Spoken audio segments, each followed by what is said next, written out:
to stay. Hello and welcome back to Beyond Boards, a podcast dedicated to the actions and interests of skaters beyond skateboarding. My guest today, Chris Haslam, was born in Niagara Falls, Ontario, but picked up his first board in Singapore, where he spent most of his teen years in the 90s. He moved back to Canada in 1998 and his skateboarding career took off soon after. During the next 2 decades, Chris traveled all over the world and filmed numerous amazing video parts showcasing his immense skill and creativity on a skateboard. In recent years, he has been spending most of his time in the Vancouver area and has been working, among other things, on developing his own board brand Brainchild, which he started in 2019. So here's my conversation with Chris. I hope you'll enjoy it. The rapture never ends.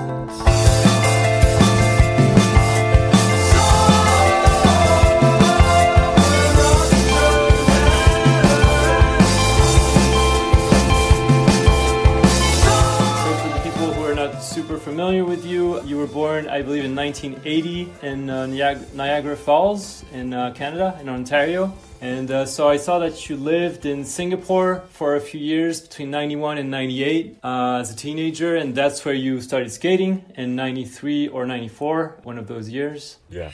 So you started skating over there and eventually you moved back to Canada, I think on the West Coast in Vancouver, if I'm not mistaken, in 98. Right. And so that's kind of when you started getting, I don't know if you got sponsored first when you were still in Singapore, if it started only once you came home to Canada, but you started getting, hooked up by a local skate shop called Boarding House in Richmond. That's pretty close to Vancouver. Yep, that's right. And eventually you got on the Red Dragon squad, and that kind of opened the door for you to World Industries and DC Flow. You also got some Momentum wheels at the time. So those were some of your first sponsors. And eventually you started sending out tapes to a bunch of companies. I think I heard somewhere that you wanted to get on Enjoy, but at the same time, Chris Cole was announced on the team. And at that time, you guys were in a somewhat similar lane, with like creative skating and similar vibes. So that didn't happen with Enjoy. But eventually you got on Deca and everything kind of took off from there. And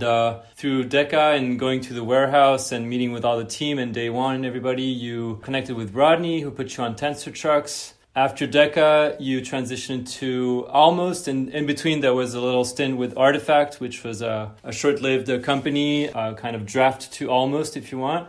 Then, so Almost started, and of course you were part of their iconic video Round 3, which came out in 2004. And yeah, and then among the parts, you've done a lot of video parts throughout the years. I just mentioned the Round 3 video, but before that you were in the Second to None video, the Deca video. You were also in a digital video called, I don't know how you pronounce that, but Faisha or something like that. Yeah, it was from the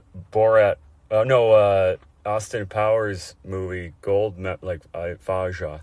Oh, that's amazing. I didn't know that. Okay, I wasn't sure what that name came from. That's amazing. Yeah. And so Round 3 came out in 2004. And then, of course, there was Cheese and Crackers in 2006. You had a part with the Globe shoes and their United by Fate videos back in, I think, 2007. You were also in the 5-inch video, the Almost video by Colin Kennedy. Yeah. And I believe the most recent full part from you that I've seen at least was the Sterling Gold part for independent trucks, which came out in 2019. And so you started your own brand, Brainchild, that same year in 2019. Yeah. Board brand, and you also do some apparel. And you've been, of course, traveling for many, many years, traveling all over the world for your sponsors, filming video parts all over the world. But I believe in maybe the last 5 years or maybe a bit more, you've been mostly, at least to my knowledge, in the kind of northwest area, in the Vancouver area, right at the border with between Canada and the States. Yeah. But that's just what I wanted to mention. Of course, there's a million other things we could say, but we're going to kind of dig in and we'll talk about a bunch of things throughout our conversation. But let's get into these friends questions. So my first one is you actually just mentioned this guy, Bill Weiss. He asked a couple questions. So his first question is pretty simple, but I didn't know the answer to this one. He asked, what was your first skateboard? My first board was a William Nguyen Santa Cruz. Actually, it depends. The first one I got into skating, where I never stopped, was a William Nguyen Santa Cruz in 94. Okay. They look like a Silver Surfer face. It's pretty sick. So that one, you got that one in Singapore then? Yeah, from Go Sports, Eddie Go at Go Sports when they were in Holland Village, yeah. But I had some before that, but I wasn't committed to skate. I remember skating on the Jeff Grosso like Coca-Cola one, but it was like butt boarding, and I wasn't like into skating yet. It was the Santa Cruz one was my first one where I was like, I didn't stop after I got that one. So I just say that one. Okay. And so, let's see. His next question is, what was it like staying with me and filming for Faja, as you said, the digital video from 03? Yeah.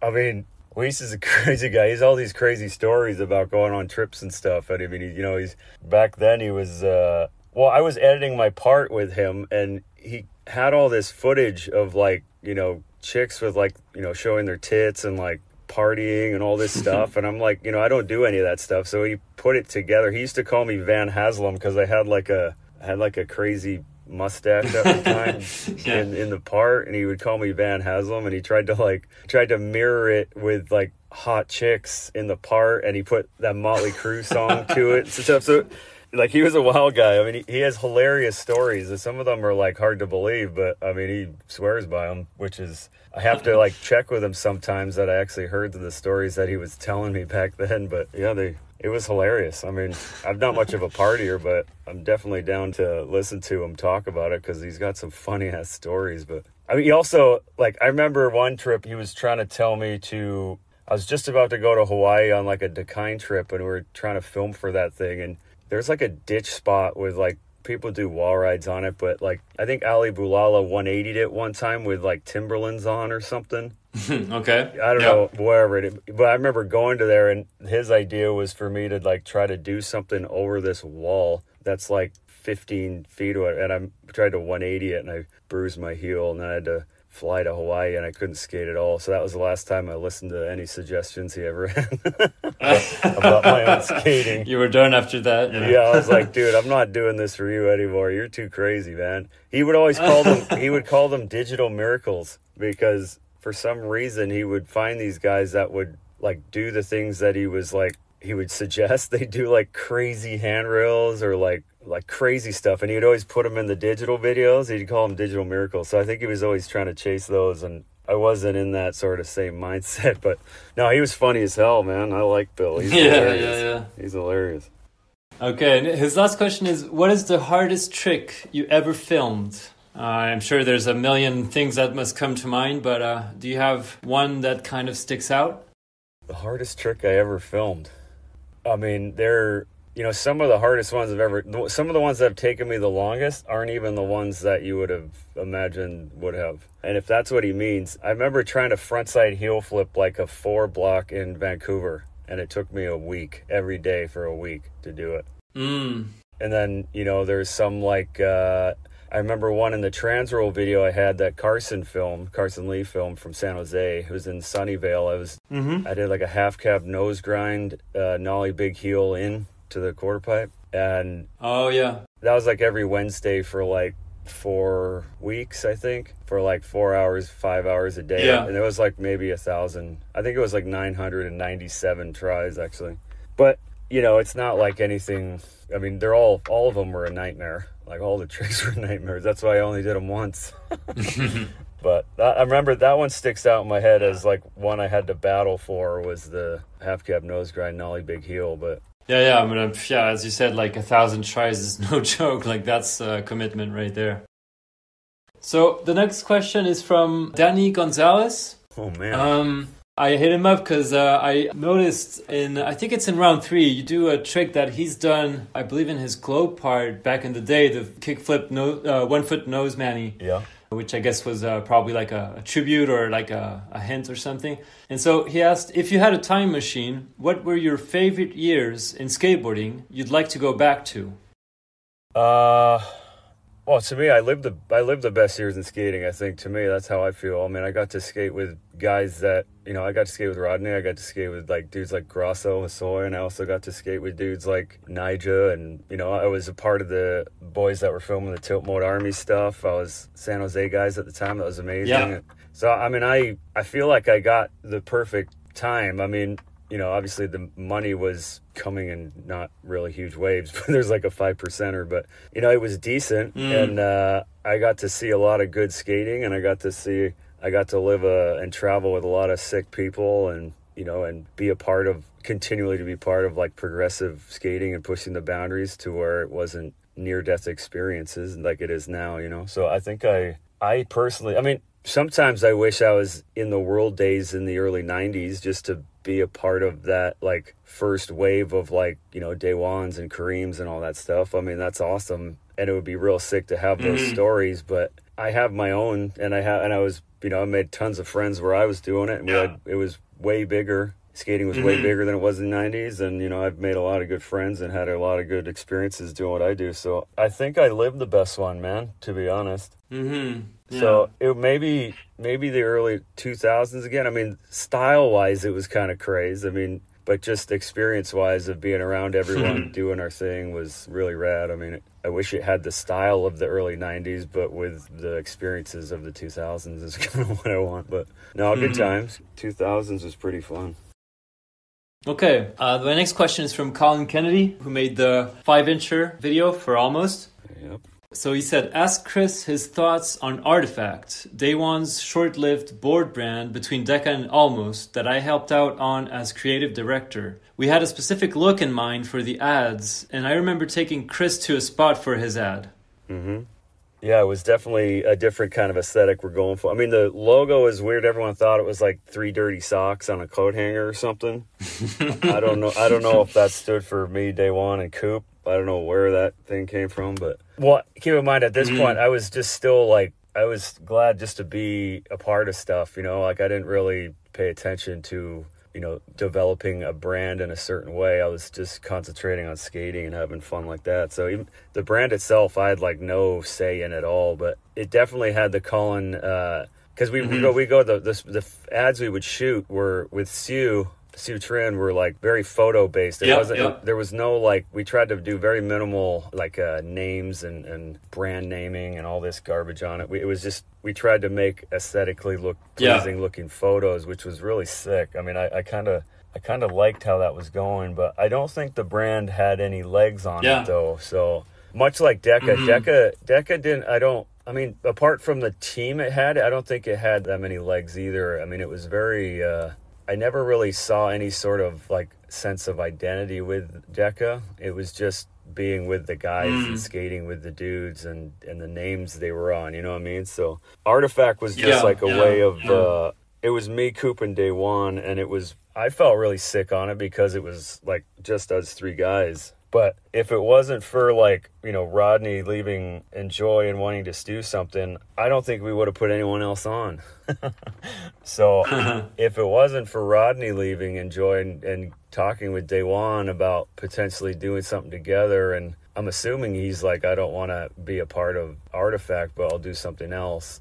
I'm assuming that's how it went. And then they changed it. Oh, interesting. Yeah, they changed the name to it, and then I think maybe Day One came up with it. I don't know who came up with Almost, but no, I mean, I was stoked. I was just stoked to be there. I mean, I was like just getting off of the Decca video. It was actually like, because the Decca video had like a shaved head and like baggy pants and all this stuff, and I had no real like marketability besides the like weird tricks that I was doing. So it didn't really have any momentum with me in general, just because it was just some shaved head kid from Canada with like baggy clothes doing weird flip tricks. Tech tricks, yeah. And then, Artifact, I was like, just like Faja, I was like a mix of both. Maybe because I started... In transition, kind of? Yeah, maybe because I started getting free clothes, I could, decide what I wore or whatever.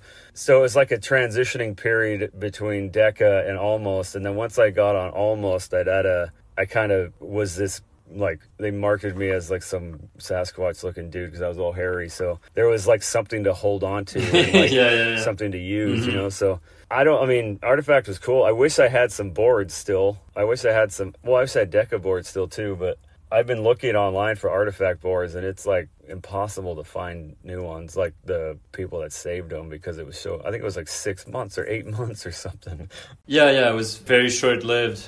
I remember seeing an ad in Transworld. I don't remember what the ad was, but I just remember it's mentioning, like, basically it was like a new project with you guys involved. And it was a pretty basic photo. I can't really remember what it looked like, but anyways, I was excited when I saw that. I was like, oh, cool, like that looks like an interesting new thing. But then almost started and that whole other thing began. But yeah, I'm sure it must be hard to find artifact boards. Have you ever asked like Day One if he's kept any? No, he for sure hasn't. Yeah. I mean, if he did, I would be very surprised if he did, but I doubt it. You know, I mean, I don't think he does. He's not a big board collector? No, not him or Rod. Yeah, neither of them are, you know. I mean, because I wasn't holding my own then. Nobody knew who I was. Nobody knew who Coop was either. So we were just like the lower level guys, guys, you know. And so you guys. It was basically Day One holding the fort down. And, you know, that's a lot to ask of one pro, you know. So it was, I mean, even though it is Day One, it's still a lot to ask of one guy. But no, it was, I mean, I was stoked that I was one of the guys that got to go with him, you know.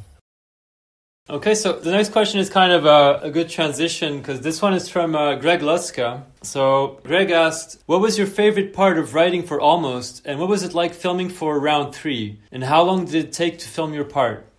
Oh, I can't remember how long my part was. I mean, I'm assuming I was probably collecting stuff from Faja onwards, I think. I can't even remember how long it took me to film it, but I was living with Seu Trinh and Cooper Wilt in the Hollywood area at their apartment for free, thanks to those guys, for most of the filming. So I would be going out every day with those guys. I mean, I had a blast. That was my like introduction to Hollywood lifestyle, skate lifestyle, you know what I mean? So it was amazing. It was like so much fun. Everybody was just doing their thing and skating every day. And we just get footage every day and, you know, meeting all these new people, meeting these guys in skating that I was like watching videos of when I was a kid, you know. So it was amazing time getting to meet everybody and all that stuff, you know. No, it was an amazing time. I mean, had so much fun. It was so awesome. I don't know how long my video part took to film, but those are some of my favorite times in skating. Because, I mean, what happened after was like, and the result of all the filming I did for round 3 set me up to be able to stand on my own with guys that I was watching videos of when I was a kid, you know. So it was a very exciting time for me, you know, and I was very fortunate to be a part of a crew of dudes that was, you know, Rodney and Day One, that with the third video, all the first and the second one, everybody watched. I watched all the time. So the third one, everybody's eyes was on it. And I was like fortunate to have a good come through with the part that I was stoked on. And it kind of sent me on my way, you know. So it was a very exciting time in my life and my career in skating for sure. Such a good time. Yeah, no, I'm sure. Yeah, it was a super sick part. I mean, it really put you on the map or like introduced you to the world. I mean, the Deca video was the first step, but I think this one, you really shine through in this one. Yeah. Well, there was things that people could hold on to, and not just like weird tricks, but like, I don't know, there was however weird the Sasquatch theme was, there was a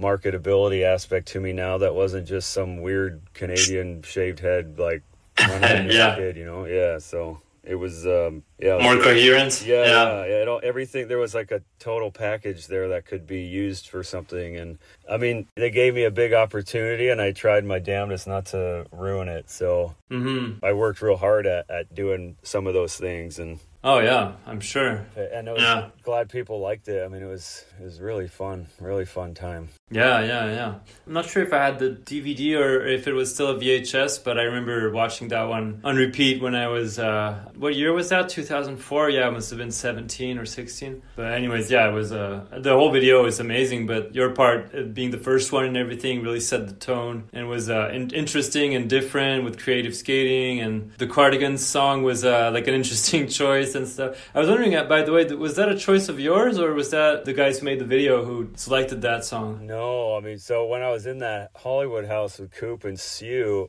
we had a PlayStation and we were playing Gran Turismo a lot. And it was around the time when I was trying to find a song to use. Yeah. And, you know, I couldn't think of one, but then we played that game. It's on the soundtrack of Gran Turismo. So we were playing it and I was just listening to the song for a minute. And I was like, I might as well do this just for shits, you know, just because we're playing this game so much. I basically love this song anyway. So I sent it to them and, you know, then they I can't remember how the part was edited. I think I might have like, this is like my first introduction to like how I began to like put together my own video parts and stuff. So this was, I wasn't sure if I was doing it before. I feel like I might have had an idea of how I wanted the tricks to go. And then when I gave them the song, they kind of rearranged some and put them together. I don't know. I can't remember how it went. Maybe I just gave them all the footage and they did it. But that was definitely one of the last times that happened, if that was it. But I was always weirded out about that end part where they kind of rewound all the footage at, you know, just before the last couple of tricks. They like rewound a bunch of footage to go with the song, and then it started playing like I think it was a front board 360 flip or something. Like there was like a rewind of a collection of clips. I was always like, wow, why'd they do that? But nobody seemed to care about that. So you let it go. Yeah. I watched that part of yours recently, and I don't remember that there was a repeat of some of the tricks at the end, but maybe it was a different version. I don't know. No. Well, that's what I mean. You don't even recognize it, but it's fast forwarded so much that it's not an actual clip. There are like maybe a couple clips in there, but it's fast forwarded so much that it just looks like it's rewound. It's like it goes super fast. Okay. Yeah. So it's not even like a clip. But okay, I was like, gotcha. Why did they do that? But yeah, it's just a little like twist or funny thing or whatever. Yeah. It didn't even like matter because nobody was like, oh, that was weird. They were just kind of stoked on the part and stuff. But you know, that intro, I was talking about that. Yeah. The intro line that I had in that part. Oh yeah, with the front blunt on the board. I was just talking to someone about that, and like, because I was living in Hollywood with those guys, and I would go by Hollywood High. We lived right by Hollywood High at the time, so I would like go and skate by Hollywood High all the time. And I was doing the kickflip Smith like at contests at the time, all the time. And I was like, damn it, one day I gotta do this, dude. Mm-hmm. I spent like 3 months of my life like kind of sweating about doing that and like stressing out about it because I know I could do it, but I don't want to because I'd probably hurt myself. But so when I did it, I was like fired up, and obviously it was going to be the ender. And then you expect, when you edit it, you're like, okay, there's people will be stoked on this last trick, and then now I'm going to be known as this guy that does that type of stuff. And then when we were editing the video, I think there was like a space in the front of the video that I was like, we need something for that. And I think I'd gone to that front blunt on the board spot like to do a different line, and I couldn't do it. And then I filmed that as like a whatever. I mean, we're here, I might as well do something weird. No intention of really using it, I don't think. And then we just put it in the front because it was all we had. And then when we went to the premieres, every one of them, I think we did 4, one in Australia, one in Melbourne, one in London, and then Toronto, and then LA. And every single one of them, the reaction that I got from the front blunt was almost the same as what I got from the Smith grind. And after all the premieres had done, I remember thinking about it. I was like, why the hell would I kill myself trying to do big ass rails when I can have just the same impact doing this kind of, I don't know, whatever, I don't say dorky because it wasn't like super easy to do, but like kind of weirder tricks like that front blunt, because I could do that my whole career and not have to worry about jumping down a handrail. Sure. And so the response I got from the premieres changed the direction and my focus of my skating like entirely. And it was just from that front blunt on the board. And I've spent, 25 years trying to chase that same style of skating with many different obstacles, So that's how I became now I'm like known for that. Well, I was known for that. I don't know much anymore, but that's what people know me of from that generation of skating. They know me for that type of stuff. Yeah. And it was eye-opening for me, and it kind of changed my whole focus with my own skating, which was something I did not expect was going to happen. Yeah. That's interesting. When I watched the round 3 video, I think I was also really pleasantly surprised by that front blunt. Like, I think no one was expecting something like that. And it was just a big surprise. It was creative. It was fun. It was like dorky, but in a kind of cool, interesting way. And of course, the kickflip backsmith is very impressive, and I can't even imagine doing something like that. But there's also just you can relate a lot better to a trick like that, like the front blunt on the board. I mean, a lot of people, I'm sure after seeing that must have, gone down their alleyway or something and must have tried to do that. And I think that's something that people love from your skate. I know I do, that I like your skating because it's very impressive, but it's also like relatable. Like when I see a Nyjah part, it looks like a superhuman, like a Captain America kind of whatever production. And when I watch a part of yours, I'm amazed by the creativity and like the weird tricks and stuff, but it's not overwhelming kind of, It's just fun and interesting. And again, I'm just talking for myself, but that's what I enjoy. I've always enjoyed from your skating. So thank you. Yeah. That's the word for the front blunt. It was very unusual but relatable. So you didn't have to have a skate park. You didn't have to have a quarter pipe or a ledge or a handrail. You could do that. I think that's why it had such a good response. A reaction? Yeah, because it was something that you and your homies could do sitting on the grass on your drive. So, I mean, my skating after that point, there's probably a couple of things that weren't really relatable to a lot of people, but I think that was the one that kind of grabbed a few people and allowed them to look into follow my skating and either like it or dislike it, but that kind of opened the door for me for a lot of people's eyes to see my skating, and it was very cool. I mean, it was a very unexpected response that I got from that. And I mean, literally last week someone in Japan sent me that clip from some 8-year-old couldn't front blunt a flat bar, but they showed him that clip and he was doing it on someone else's skateboard. Oh, that's rad. Yeah, so I mean it's crazy. Yeah. 20 years later, who would have thought? Yeah. Of an 8-year-old, in Japan. Yeah. Insane. So it very unexpected, and I'm very blessed that collection of tricks that I had in that part allowed me to become who I am, and gave me direction and all that stuff, so really cool. Those beginning days of Almost were very, very awesome. Let's see. The next question is from Louie Barletta. So he said, before iPhones, me and Chris traveled halfway around the world on tons of trips. A pastime of his was shooting photos of every drink I drank. How many photos did he shoot, and does he still have them? I think one of the trips he's talking about is in, I think I was at Louie in Finland, in Helsinki, and I don't know why he was on the sauce a lot back then. And I remember one day he got like a brew or something. I was like, screw it. And I kept shooting photos of every drink that he took the whole night. And I think it was I don't even know what it was, because he started getting pictures and then just drinking the pitcher of, I think there was a bar called We Got Beef in Helsinki. And he knew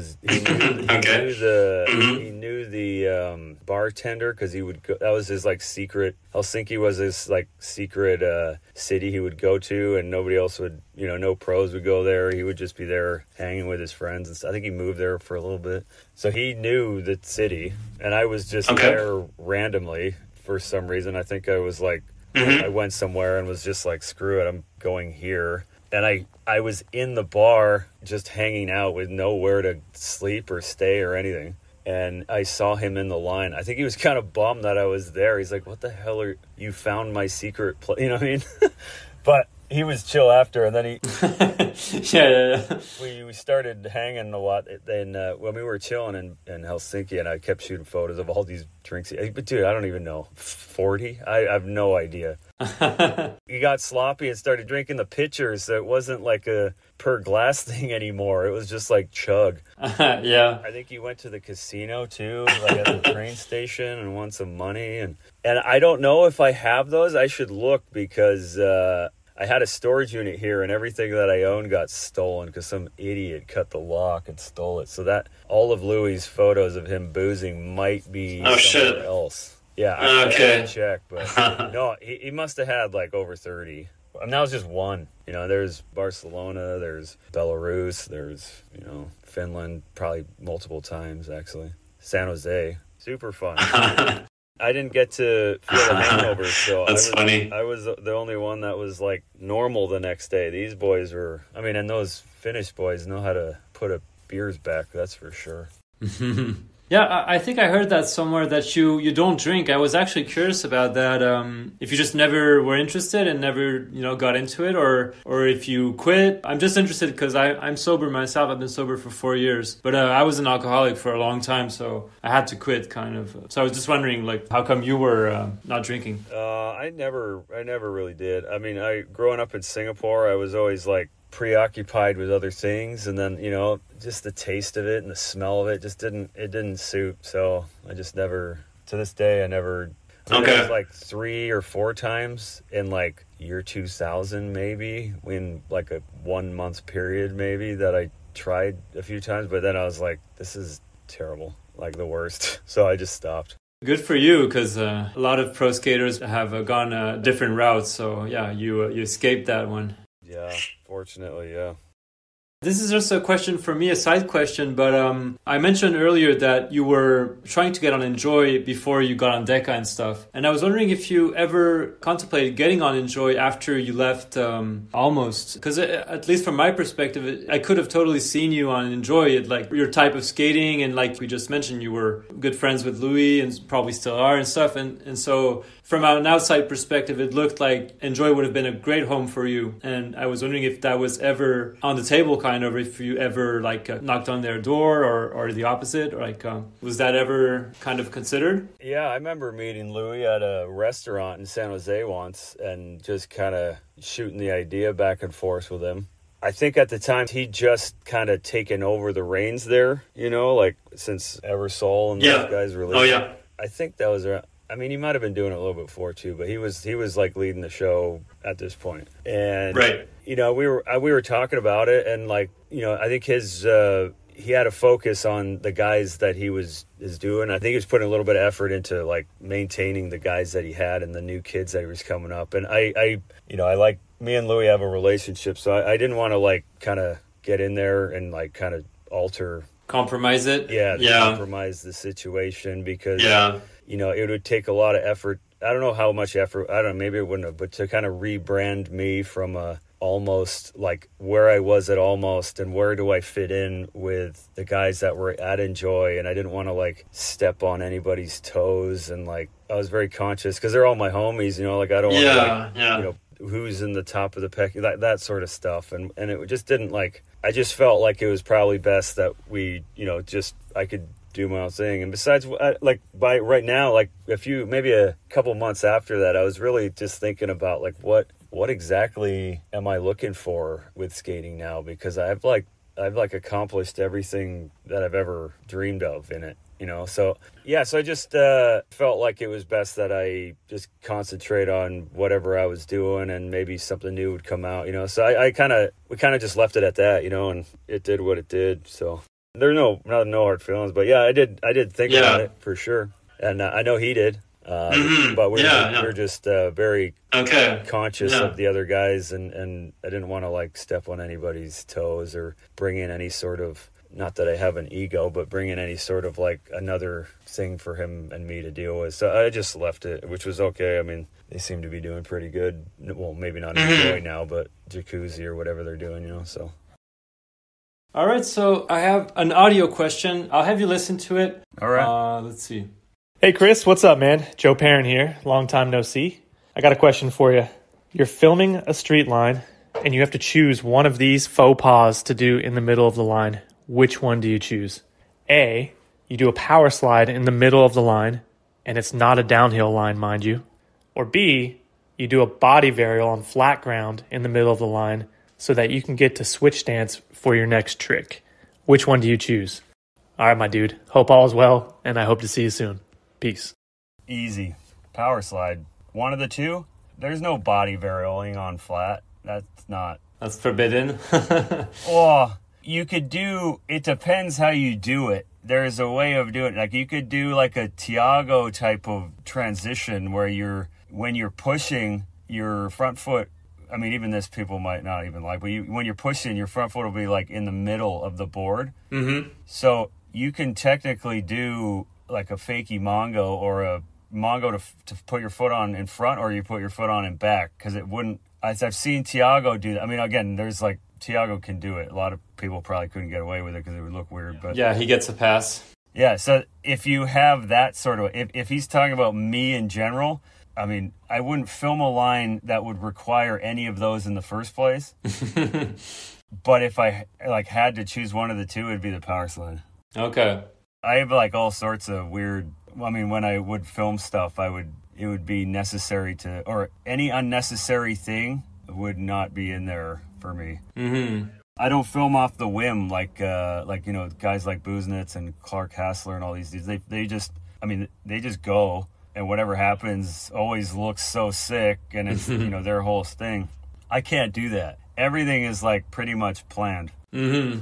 There's never going to be a power slide moment, and there's never going to be a body varial moment or a moment where I like land fakie and then just turn around and start pushing forward again. Yeah. Like in my pro career, there's been very minimal times that's ever happened, because I don't understand why are you filming a line that you've already thought of in your head, that like every trick should be a trick in the line. I to me anyway. Yeah. So if I was gonna do a power slide to fakie or something, like I don't have like power slides, or I don't have a good power slide. I would just do like a frontside flip, or like maybe even a nollie 180 or something. Yeah. Something that's like you know, I wouldn't have those two, but if I did, I would do the power slide.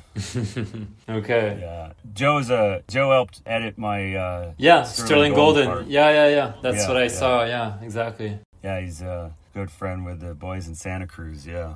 It's an interesting question. I was trying to think of examples of it. I couldn't really think of much, but I remember there's a line, I think it's in Mouse, of Guy Mariano. He does, Yeah, no, see, I know exactly what you're talking about, and that's someone that can get away with it. Yeah. Especially because the way that he did that one, it was at USC or something, right? Yeah, Like I think so. He also carved, like, he was carving back way, and then, so he, like, pivoted over, pivoted, right? I'm thinking of a line, I think he does a switchback tail, he turns back to regular, and then he like starts pushing switch all of a sudden, but like without, like his board is still in the regular kind of... Oh, maybe different then, yeah. Yeah. No, regardless, he has a pass. He can... Yeah, I mean, it's Guy Mariano, yeah. Yeah, I'm not Guy Mariano, so I have limitations for what I think I can get away with. And, Yes. and I was already on the fence with all the tricks that I do already that I wasn't willing to Add some extra, yeah. Yeah. That and like East Coast skating, like skating in between cars and in the street, just cruising. I can't do that either. I feel like such a moron doing that. Like, I don't look as cool as those guys do. I avoided that skating. As much as I wanted to do that, I avoided it because I'm like, it just doesn't feel like my natural type of, natural vibes. So I feel like I was being an imposter if I was trying to skate in like Ricky Oyola in the street or something, you know? Yeah, it would be funny to see you do that, but yeah. What am I going to do? A Casper flip in the middle of traffic? Like, people don't want to see that. Yeah. Nollie laser or something, yeah. Yeah, in the middle of traffic? Like, come on. There's a bonus question from Joe. He asked, you're playing day one in a game of skate, and he's down to the last letter. What is your trick to take him out? And I think they asked you that on the 9 Club, but I can't remember what you replied. I mean, there's probably different eras also of day one, like the day one from 2000 and the day one from 2024 is a different kind of skater. But yeah, is there a trick that comes to mind as something you would kind of throw at him to take him out? I mean, I have a few. I could have like nollie inward heel maybe, but I don't know, he plays it off like he can't do stuff sometimes, and it's like, you know what I mean? Like, he'll like play it off that he can't do like a nollie inward heel or something, you know what I mean? And then just, you're like, dude, what the hell? Why? I know you can do this. Why are you not doing it? But I think maybe I'm going to go with I'll say nollie inward heel. Okay. Let's say that. There's nothing fakey that he will miss. Any fakey heel, he's not going to miss. Like fakey inward heel, Howard heel, half cab heel. You're not going to get him on it. He's got those on lock. Oh my God. Like fakey laser heel, fakey heel shove. He can do all of it. Yeah. That's all he does every day is all those things. So there's no way that like it'll be hard to get him on that. Yeah. But the nollie one with that damn truck that he has, maybe like nollie inward heel. Oh yeah, maybe nollie kickflip 360, like all the way around. Mm-hmm. Maybe a nollie big flip, but I think he has that. But again, he'll probably just be putting it on that he can't do it, but Nordy knows how to do it. He just doesn't want to. Yeah. You know? Yeah, he'll give it to you. He's like sympathy points or something. All right, let's do the next one. Hey Chris, Alex Craig here. I got a question for you. If we had to do it over again, would you rather attempt to cycle the length of New Zealand the wrong direction with a broken toe, or try to re-break the world record for the most amount of skate parks skated in a single day? Alex. Yes, Alex Craig, who made that documentary Riding the Long White Cloud, right? That's right, yeah. Yeah. What would I rather do? Experience-wise, I would do the bike trip again in a second, because that's one of the best trips I've ever done in my life, is doing that trip with those guys, you know? It was so fun. Yeah. I had the best time doing that. So I would do that in a second. I don't care about the skate park. I did that, but that's painful. You can't even like session. I mean, that New Zealand trip was like epic, man. It was like so much fun. Such an amazing memory. I would do that in a second. Mm-hmm. I'd do it right now. If they were like, we're going next week, I'd be like, I'm in. Let's go. Yeah, I'm sure. Yeah, absolutely. I'm stoked that they let me come on that too. Yeah, it was a sick crew. Like there was John Rattray, Cairo Foster, Keegan Souter, I think, and probably a few other. McCrank, Silas was there. Oh yeah. Kenny Anderson was there. Yeah, what a crew. Our buddy Maybe was there. Our buddy Tim was there. Benji Wagner, who started Polar camping stuff at the time. That was the kind of beginning crew of the Polar camping stuff crew. Okay. Yeah, French Fred. Oh yeah, Fred Martin. Yeah, he was there. That's right. Yeah. Dylan Doubt was there shooting photos. It was so sick, man. Yeah. I'd do that again in a second. Yeah. So I talked to Rattray a few weeks ago, and he had fond memories of that trip as well. I think he really enjoyed that, and I think that was one of the trips that kind of made him want to go on cycling trips like that afterwards. Yeah, I think you ask anybody that went on that trip, they're going to say the same thing, except maybe Fred or one of those guys that wasn't doing much. They were just in the van. But all the guys that were riding the bikes and skating, we had a fucking blast. I mean, majority of us did anyway. If someone didn't, then I'm not sure who it was. But I mean, I love that trip. That's one of my favorite trips I've ever gone on. And I can't remember what happened with your toe. Like, how did you break it? Did you break it skating, or like how did that happen? In the video, I was doing a nose, like a bank. There was like a bank, and I tried to back nose blunt on it, but I didn't get in one, and I kind of slid down the bank on my feet, and then I jumped, but I stubbed my toe on the floor. Okay. And my toes are jacked. Like my big toes are messed already. So any sort of like bending movement of my big toe, especially forced, it's gonna fracture. So I see. Okay. That was just a unfortunate one, but yeah. I mean, Kenny got hit by a damn car, and then my buddy Maybe went into the ditch and focused his bike. Oh, yeah. Dylan stacked on next to the freeway, I think, and their helmet mark was on the floor in the rain. Oh, wow. So, I mean, we all had our fair share of injuries spills, and, but it was, I didn't give a shit. I was like, I don't care about skating. I just want to do this. Yeah. Fun, man. So fun. All right, the next one is from Adam Cassidy. Damn, dude. How the hell are you getting a hold of all these guys? Adam Cassidy, yeah. He used to film my Sponsor Me videos. Oh, that's right. Yeah, that's sick. He asked a pretty simple question, but he said, do you have any good stories about traveling with Skyla? Oh, man. The past 12 years, man. Skyla, my dog. Yeah, She's been with me for 12 years, yeah. Sick, yeah. I mean, like, I've been going up and down the coast. I went to Barcelona with her once, and then that's kind of a funny... I took her there, and she was in, like, I had to put her in, like, the crate, under the cargo hold place, which was giving me a raging anxiety. But I remember picking her up in Barcelona with Roberto Alamon. I asked Roberto if I could use his car, and he could help me pick her up, but she was so out of it. She didn't even, like, eat her food for, like, 16 hours. There was, like, a problem with, like, customs forms when we got there, and I was, like, running back and forth, like they were closing. It was it was a nightmare trying to get her out of this thing, because I could hear her, like, and she could hear me, so she was like whining behind this wall, and they wouldn't give her to me because they kept giving me the wrong info, and I had to skate back. It was a nightmare. Oh, yeah. But when I got her, there was like a festival or something going on, and in Barcelona they like launched these like M80 kind of firework type explosion things going off, where like the festivals are going on, and we're on like the 7th floor, so they would just launch these things, like they would throw them in the air and they would explode. Like you could hear like the window shaking kind of explosion. So she was not stoked the whole time. And then I took her to skate a mini ramp there on like the first couple weeks, and she like stubbed her toe like so gnarly that I had to go to vet, and she had to get her whole toenail removed. But I had to do all the communicating over Google Translate. Oh, damn. Yeah. And it was like, this is the worst. Yeah.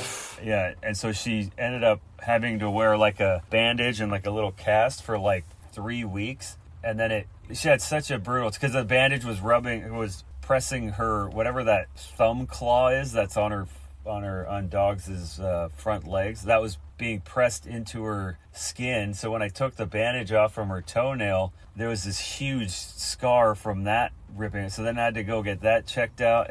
It was a nightmare. I was carrying her up 7 flights of stairs, and people were launching these rockets off for weeks. And then I was like, oh my God. So I just sent her back to my parents where they live in Washington. And I stayed there to finish the Sterling Golden part. And then I was like, I can't live here with my dog. I can live there, but with my dog, I can't let her live there because it's just too much. So I flew back, and she gained like 7 pounds from staying at my parents' house for like 3 months. Wow. But most of the time, it's been awesome, like traveling down the coast of, Washington and Oregon and stuff with her, and, going into the interior of BC and going all these trails. She's like big part of my stoke levels over the past 12 years for sure. Yeah, that's awesome. Adam loves her too. She sees Adam all the time because he works at the skate shop in Vancouver, The Drive. Okay. He works there, so we go in there and see her, and he's always stoked to see her. All right, the next one is another audio one. Hey, Quentin. My questions for Chris are, number 1, Chris, do you remember hiking up Machu Picchu with no water? And number 2, remember how we invented the yard sale? After that, every single trip we went on, everyone's food would get yard sale, including ours. Did you hear that okay? I did. Jose Rojo. Yes. Good friend of mine, yeah. I do remember that. That was another awesome trip. I think that was a momentum trip, if I'm not mistaken. Machu Picchu was a momentum trip, yeah. And, we had to hike up that thing, but we did it at like 3 a.m. or something. We had no water, which would later is like a recurring thing for me or something, because of a couple years later my kidneys failed from not drinking water. But that's another story. But yeah, we were dying. We were dying hiking up that thing. It was insane. We had no idea what we were in for hiking up that without any water. Very ill-prepared professional athletes. I think Bart Jones actually had water, and I think like 5 of us had to ration it for 5 people just to get it to the top. Oh, wow. Yeah. And then the yard sailing thing was, it was just like I remember our buddy Jim, he was the team and brand manager at the time. He would it's like climbing up the mountain, getting water finally, and then having Jose just lob it out of your hands, like down a mountainside. You have to go buy another one. So we went and he bought an ice cream, I remember. And as soon as he's like licking it, as soon as he came out of the store, I would swat it out of his hand, and it would fly over like the whole alleyway and into the other store. And then he got so choked at us that he went and bought another one, and then came out and licked it. And then Jose did. It was just stupid stuff, just yard sailing. Like, you come out of the pizza place with a whole pizza, and you just like launch the pizza. Your homie will just hit your hand, and the whole pizza will go flying on the floor. Total waste of money. Hilarious when you are doing it to someone like Jose, who doesn't know how to deal with it and gets bummed on it. But yeah, amazing times. Machu Picchu was fun as hell too, man. See, such sick places, man. Just from skating is so sick. Yeah. But yeah, Jose Rojo, nice. If you need commercial flooring done in San Jose, hit up Jose's. Oh, that's right. business that he Yeah. has. Yeah, he transitioned into that. I remember him talking about that on the 9 Club, yeah. Okay, my next question is from Seu Trinh. Is that how you say his name? Seu? It is. Seu, yeah, Seu. Seu, yeah. So he asked, why do you only eat cereal and pizza? When was the last time you had a steak, ramen, salad, spaghetti, or any other meal besides those 2 items? He hasn't seen my diet for a long time, so when I was living with him all the time, that's what I would eat, because I, 20s, and I could eat anything you wanted. Nowadays, I'm not eating meat. I just started eating fish again. It was been a couple years since I ate any meat, but I was eating fish, and one of the reasons why I went kind of vegetarian style for a while was because of a move to Barcelona, but also because I needed to change the way that I ate. And the only way that I would be able to change the way that I ate was to just not eat the things that I was eating. Cereals, I would go back and forth until I realized that the amount of sugar that's in a bowl of cereal that is like the same amount you need for like a couple days. So Yeah. So then I relapse sometimes, but most of the day I'm not trying to eat a whole box of cereal anymore. And I do eat salads and stuff now, and fish, and I'm trying not to eat pizza, but pizza's damn good, man. It sure is, yeah.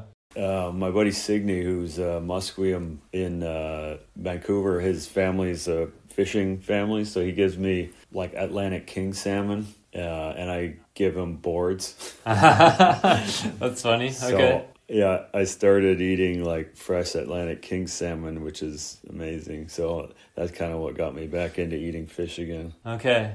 And this is not linked to necessarily to diet, but you mentioned earlier the kidney failure experience that you went through a few years back. I think you were filming Banging at the Barracks, and you were getting dehydrated and stuff, and both your kidneys kind of stopped functioning, and it seemed like a pretty gnarly thing to go through. And I was wondering how that's going nowadays. Like, has it been fine since that happened?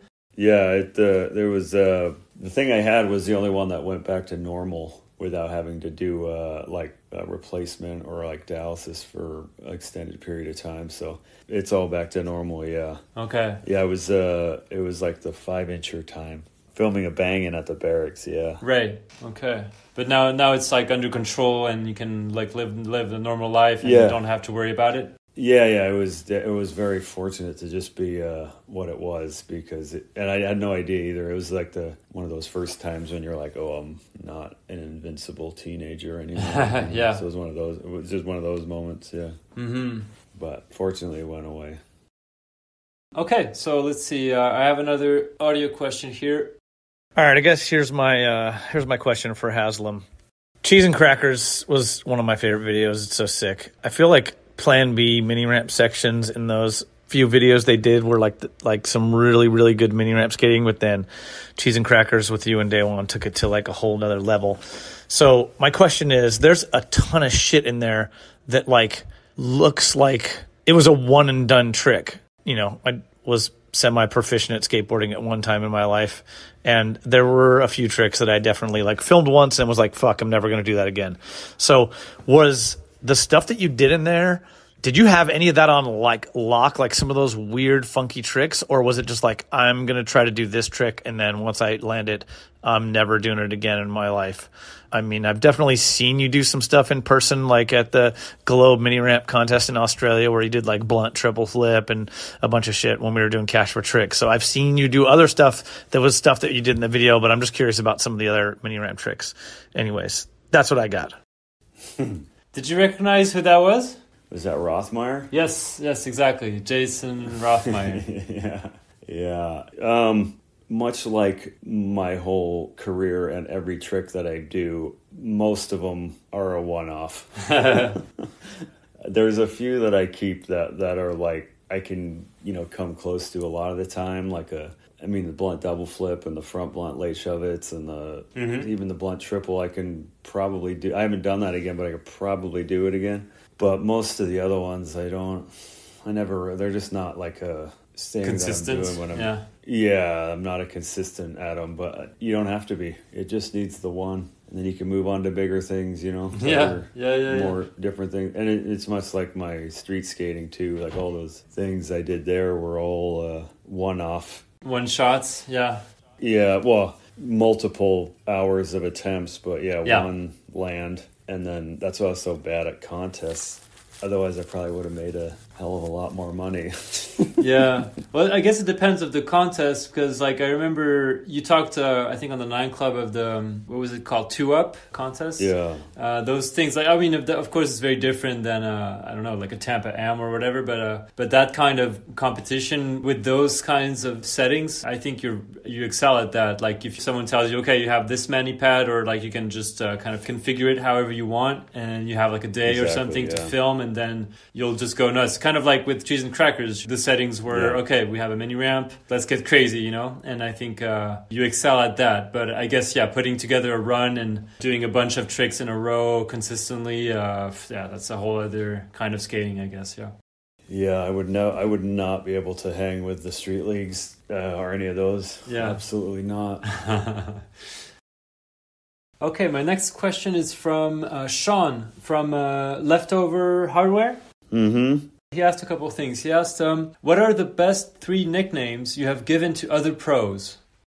Best 3 nicknames. I got a bunch of them, but they all have phallic references. I don't even know if they appreciated them, so I don't even know if they're... Oh man, I don't know.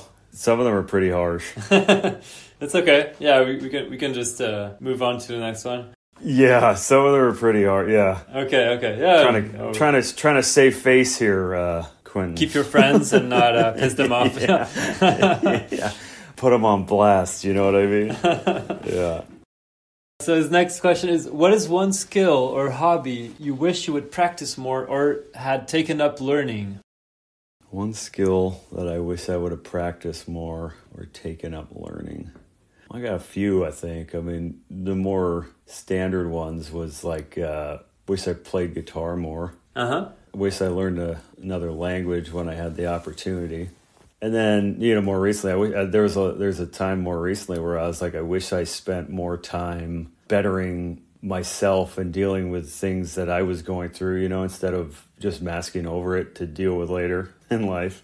Yeah. I think that's a big one that I only really acknowledged later, like a couple years ago, even if that maybe last year, is that I wish I would have put more effort into taking care of yourself. Yeah, in terms of like mental care and not that it was like I didn't have like any sort of child trauma or anything, but just the way that I dealt with stuff and internally and how it affected me and stuff like that. So I wish that was something I dealt with earlier, but dealing with it. So yeah, and better late than never. So right. But I mean, in terms of like just face value stuff, is like guitar, learning the language, that kind of thing. Would be cool. Yeah, cool. Did you learn a bit of Spanish when you were staying in Barcelona for like all these months filming for that part? Yeah, but I mean, all my like people there would be just like, you didn't learn anything. Yeah. But I was like getting the hang of it, but then I left and like I was skating a lot with Jesus Fernandez and Yep. and Javier Sarmiento and Danny LeBron and all these dudes at Macba and Parallel and stuff. So I mean, I listened to what they were saying, and I would, the stuff that I would be saying would just be nonsense, like a 2-year-old. But I was slowly picking it up. Okay, so the next person who sent a question is Mark Nichols. So let's see. He said, I've traveled a lot with Chris since 2008 until the end of 2018. One of the trips we went to Abu Dhabi and Dubai, and I filmed him do a 2-hour solo mini bull demo at Rage Skate Shop. In that time, he kept pushing himself until the last wave of kids were through. There were easily 6 waves over that time. Not every pro I know has that type of work ethic and tries to make sure the kids walk away hyped. What drives him to do that? I remember that. I was there. Actually, the demo was me and Mark Baines. Oh, nice. Yeah, and Mark had we skated a bunch the first kind of 2 or 3 waves, and then I think he was cashed out. I mean, keep in mind it was, I can't remember what month, but it was melting hot. It wasn't as hot as it gets, but it was like blistering. We were in a mall in this tiny mini ramp little bowl section, and there was so many kids waiting out front, but they had like waves of like 20 kids. There's like 6 or 7 waves of them, and I don't know, people come to see skating, man, and they come because they don't get to see that type of skating, or they don't get to see that type of pro or whatever. And I know if I was waiting in line on the 6th wave, if I got to a demo and I saw them like not doing things that like I expect them to do, I'd just be like, oh, it's kind of sick to see him. Disappointed. He wasn't like, I mean, I don't know even about disappointed. It's just being, maybe it is, but it's like just having the experience of seeing them do stuff that's like not like you and your boys aren't doing, or you and your boys can't do, that kind of thing. Yeah. And it goes in part with who you are as a brand, like your name and your brand, and you don't want, at the time it's very easy to influence people when you're doing that stuff, to be like, you have a responsibility for your sponsors and stuff too, to be at a certain level and engage in a certain way. So yeah, sure. Responsibility and just wanting each person to have the same experience, and maybe you'll affect the guy in the 6th wave that a lot of the guys in the first waves you didn't even see. Not saying that everything I did was like a wave of people, but this particular instance, it was just, you're just trying to deliver on stuff and get people stoked. You just want everyone to be stoked on skating, not necessarily what you're doing, but just the experience of it all. So, and I like skating, and I like, skating for people and skating with people and just having a good time. And especially for the people that, they don't get to really see people skating at a certain level. It's pretty rad to see them respond in a way that... Yeah, they're like amazed or super impressed, and Well, you don't see that when you're doing it in like LA or like Vancouver, because it's so it's everywhere, prominent there. Yeah. So to get that sort of reaction is like, it's pretty awesome feeling for me when you're skating, but also, I bet you most of those people remember Mark and I skating that bowl. I'm sure. Yeah, it's just cool to hear that pros like yourself have this kind of work ethic and, feel a responsibility to put in a good show, kind of, and that's cool. Yeah. I mean, don't get me wrong. There are times when I'm just like, I, don't want to do this. For sure, yeah. You know what I mean? Like, and usually I might take a more of a seat if it's multiple people skating as well. Then it's not just... Yeah, it's not just on your shoulders, kind of. Yeah. But hopefully they had fun. I'm sure they did.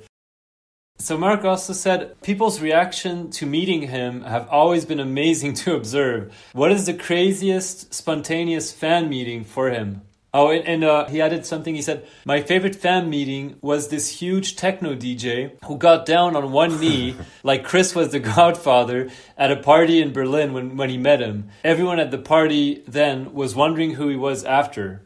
I remember that. I think Mark's partner was DJing then, so we went to see him DJ, and then we, I think I remember that. I mean, it's awesome that, I always think about how crazy it is that, it's things that we do on our board can affect people in a way that they would want to do that. They feel like, that's something that they need to express to you, which is so sick, Yeah. So, I mean, that's super, I remember that. That's awesome. And I mean, I don't get like too many crazy ones. I mean, I'm sure nowadays people get even more insane ones, but I remember going to, people trying to steal locks of my hair in Chile. Oh, yeah? In Taiwan, I watched some kid take a hair off of my back and put it in a little case and put it in his bag, like some weird voodoo stuff or something.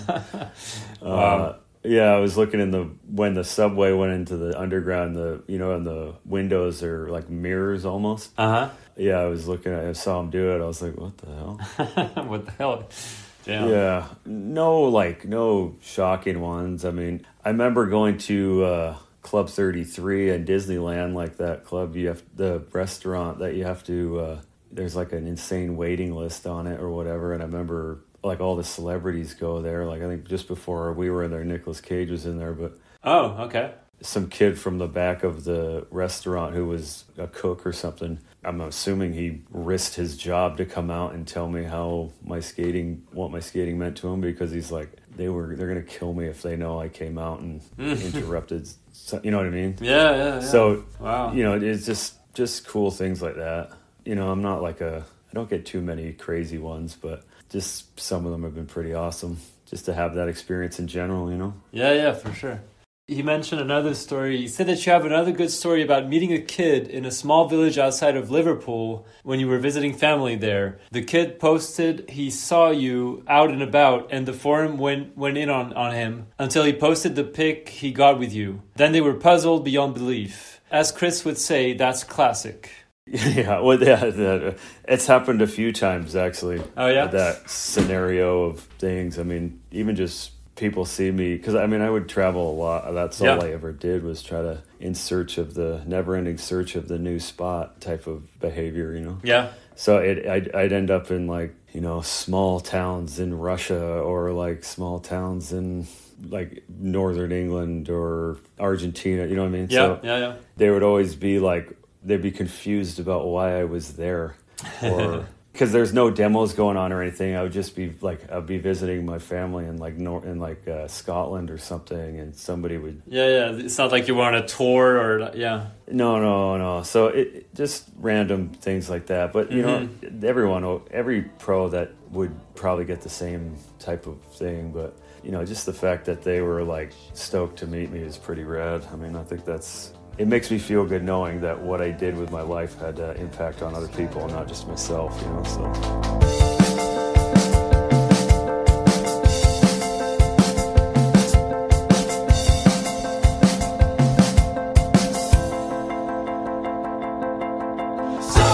Okay, so I have then a question from Cairo Foster. He said, why did your bike break down the most during the cross-country New Zealand trip for Color Magazine? So we mentioned that trip earlier with Alex Craig's question, but what was happening with your bike?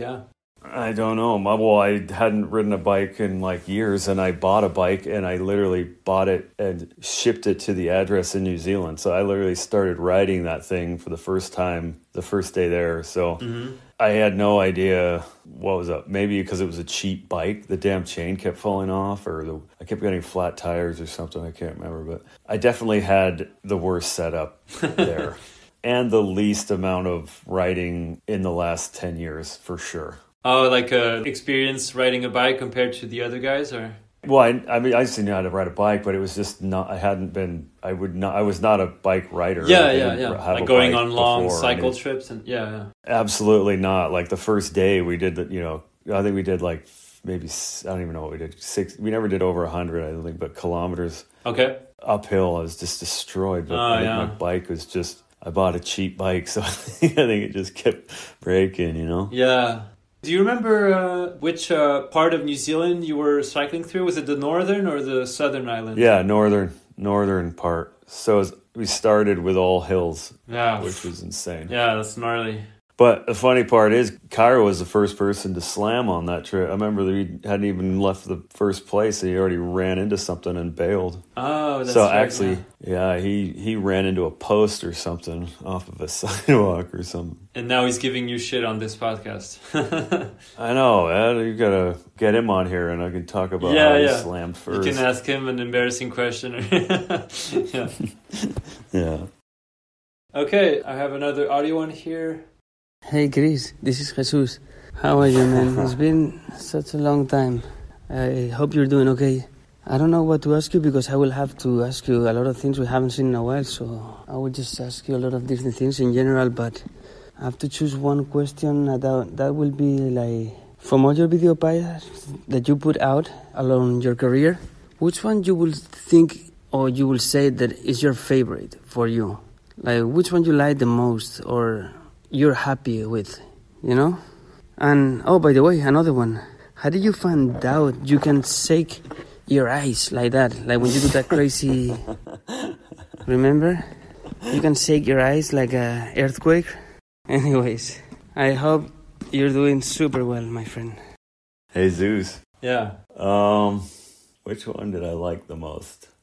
Probably the last one. Oh yeah, the Sterling Golden. Yeah, the last one. That one was probably really good. one I Yeah. liked the most. Because I think I had found kind of a recipe of song and, tricks and the editing and the experience of the whole filming the whole thing and just the tricks I had in it, and it had a feeling to it. The other ones were just parts that, oh, that was good. I'm glad it ended there because it was good ending there. Mm-hmm. And all of them were, most of them were like that. But this one I felt when I would watch it over again felt like it wasn't long enough. Yeah. But it was a long enough part. It was the same amount of time as the other ones. But with the song and the way that Joe edited it and the tricks that I got and the B-roll and stuff, it felt much shorter, which is what you want, because then it leaves people wanting to come back to see. Yeah, precisely. Like, I want more because he kind of left us hanging, even though it was the same. So that was the only part that I ever had that I felt like that. Okay. Because round 3 was a big one for me, but in different ways. And I was in a different mindset, and it was just like me breaking into the scene. And it was an important one for me. And, definitely. And stuff like that. But in terms of my whole experience and like tricks and stuff, I think was the last one, because it was, I was much older. I wasn't just glad to be here anymore. I finally, the song fit very good with it, and the tricks were good. The editing was good, and it felt like it was kind of the perfect recipe of what I was about at that time. So probably the last one. Mm-hmm. And most of the time I was skating with Jesus.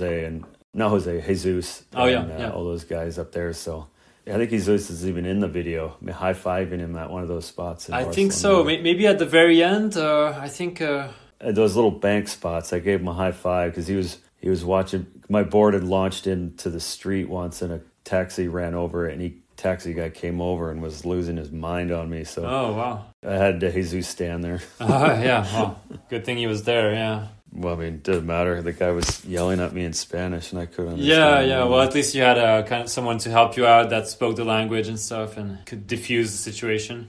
Yeah, and the eye thing, I shake my eyes sometimes. Like there's an earthquake, he said. Yeah. Yeah, they just go back and forth. But I just was reading a book one day when I was a kid, and I don't know, maybe I was focused on the specific words or something, but it kept doing it, and for some reason I learned how to do it. Now I just remember. It's like a muscle fiber thing, fast twitching muscle. I don't know what it is. I would have no idea how to explain how to do it either. So and just about, this is from me, but about working on that Sterling Golden part, do you feel like you had kind of more control over that, making that whole part? I mean, because some of the other parts that you've done, like for Globe or for Almost, I'm sure you had some say in how you wanted it to be edited. Yeah. And that stuff, but maybe that project being a bit more hands-on, so to speak, do you feel like you had more control over it, and that kind of made it more fulfilling for you in the end? Yeah, I mean, it was, I had a pretty good control over all the other ones except for a momentum video that I hated, and then round 3 I had a little bit of control, but I was just kind of glad to be there, so it was kind of going along with what they thought was a good way to edit the stuff. Right. 5-incher, I was pretty in there with it. I was in the hospital when we were editing that for the kidney thing. Oh, yeah. And, because that one had a whole story to it. I had 17 songs ready to go, to that's use. right. And yeah. We had nobody to edit the whole video. It was just going to be me and Willow, and then we had to wait, and it was just this whole thing. And how are we going to... We have no, filler footage or connector. And so I was in the hospital, and they were like, yeah, all your songs got denied. And I was just like, oh, my God. I'm going to lose my mind. And that's when they got Colin in, and he made magic happen. So that was a strange experience for me, that one. But the Sterling Golden one, it had all those things that I wish that the other ones went but then, each of the other ones have their own story too. But I had a majority of the control. Okay. With the last one. Yeah, so it was a total thing, and it was, again, the tricks and the music and all this stuff went smoothly, so... Okay, the next one is from Michael Burnett. It's a funny question. He said, what is the strangest thing you have lost or found in your beard? My beard has never been like long enough to lose anything that I didn't know was in there. Obviously food. Probably I'll just say food. Yeah. But I know like a buddy of mine used to, like back in the day, used to hide like joints and stuff in his and go through the border and stuff, which is pretty crazy. But Oh, damn. I never did any of that stuff, and so I would say I'd say probably food. Yeah. I don't know what kind of food of all croissants or something, some flaky food, some sort of pastry or something. Yeah. Not like a fresh piece of salmon that you were talking about earlier. Well, maybe, yeah. I wouldn't put it past it, yeah. Yeah. no like Peter Griffin, like a bird or anything. Okay, let's do the next one. This one's another audio one. Hey Quentin, hey Chris.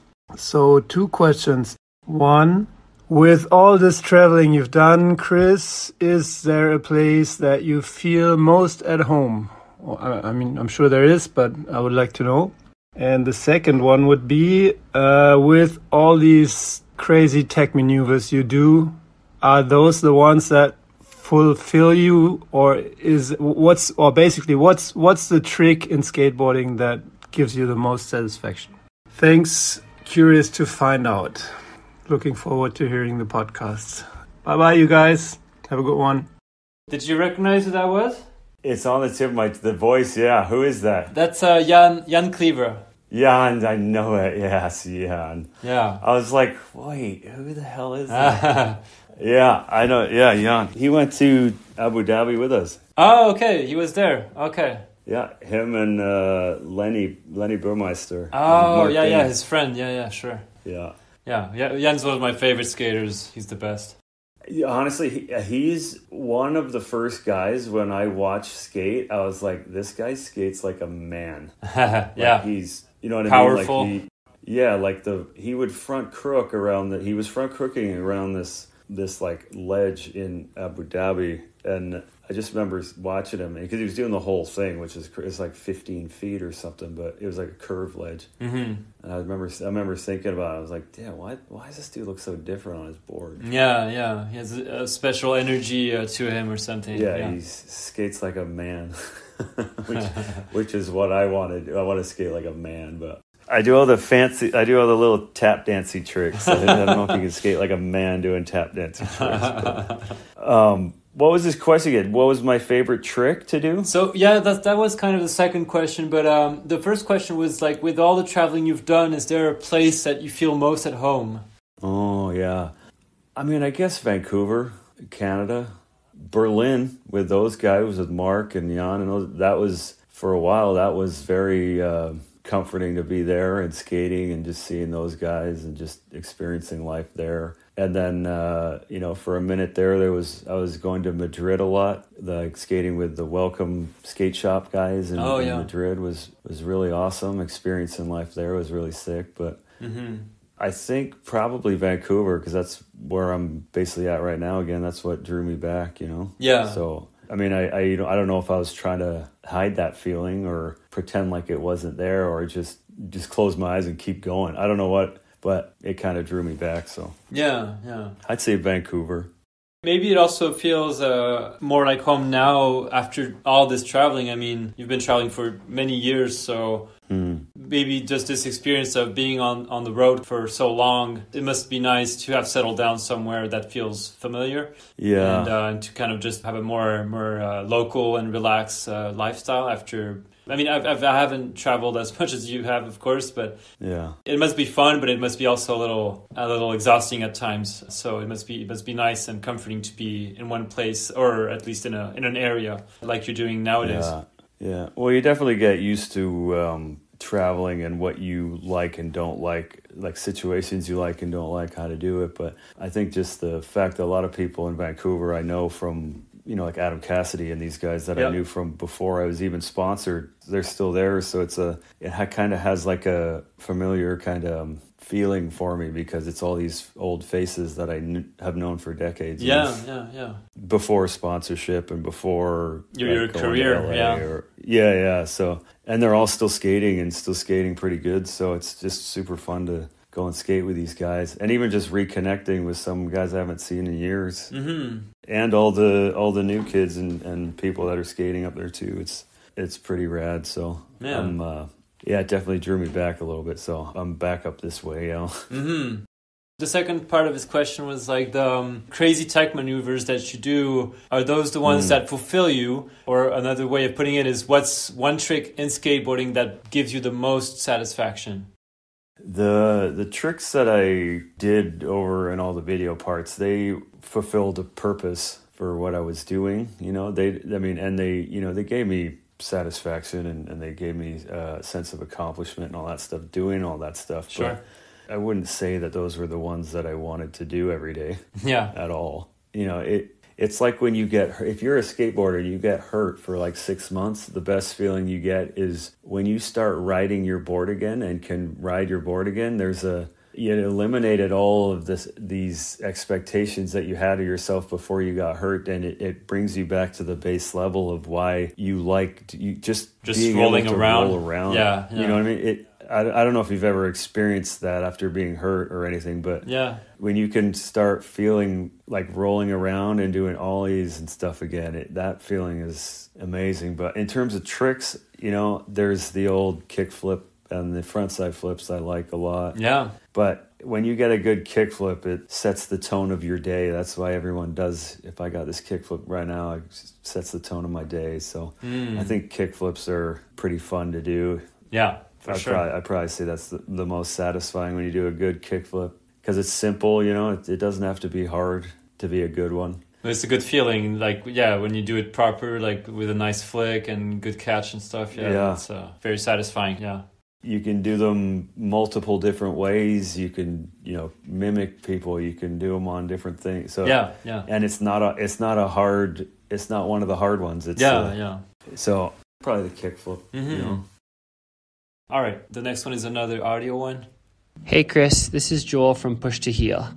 I'm a big fan of your creativity on and off a skateboard, and I'm curious how you see the relationship between skateboarding and creativity, and if you think the creativity you have learned and exercised through skateboarding has helped you out in other areas of your life, like creative problem solving, for example. Thanks for all you do.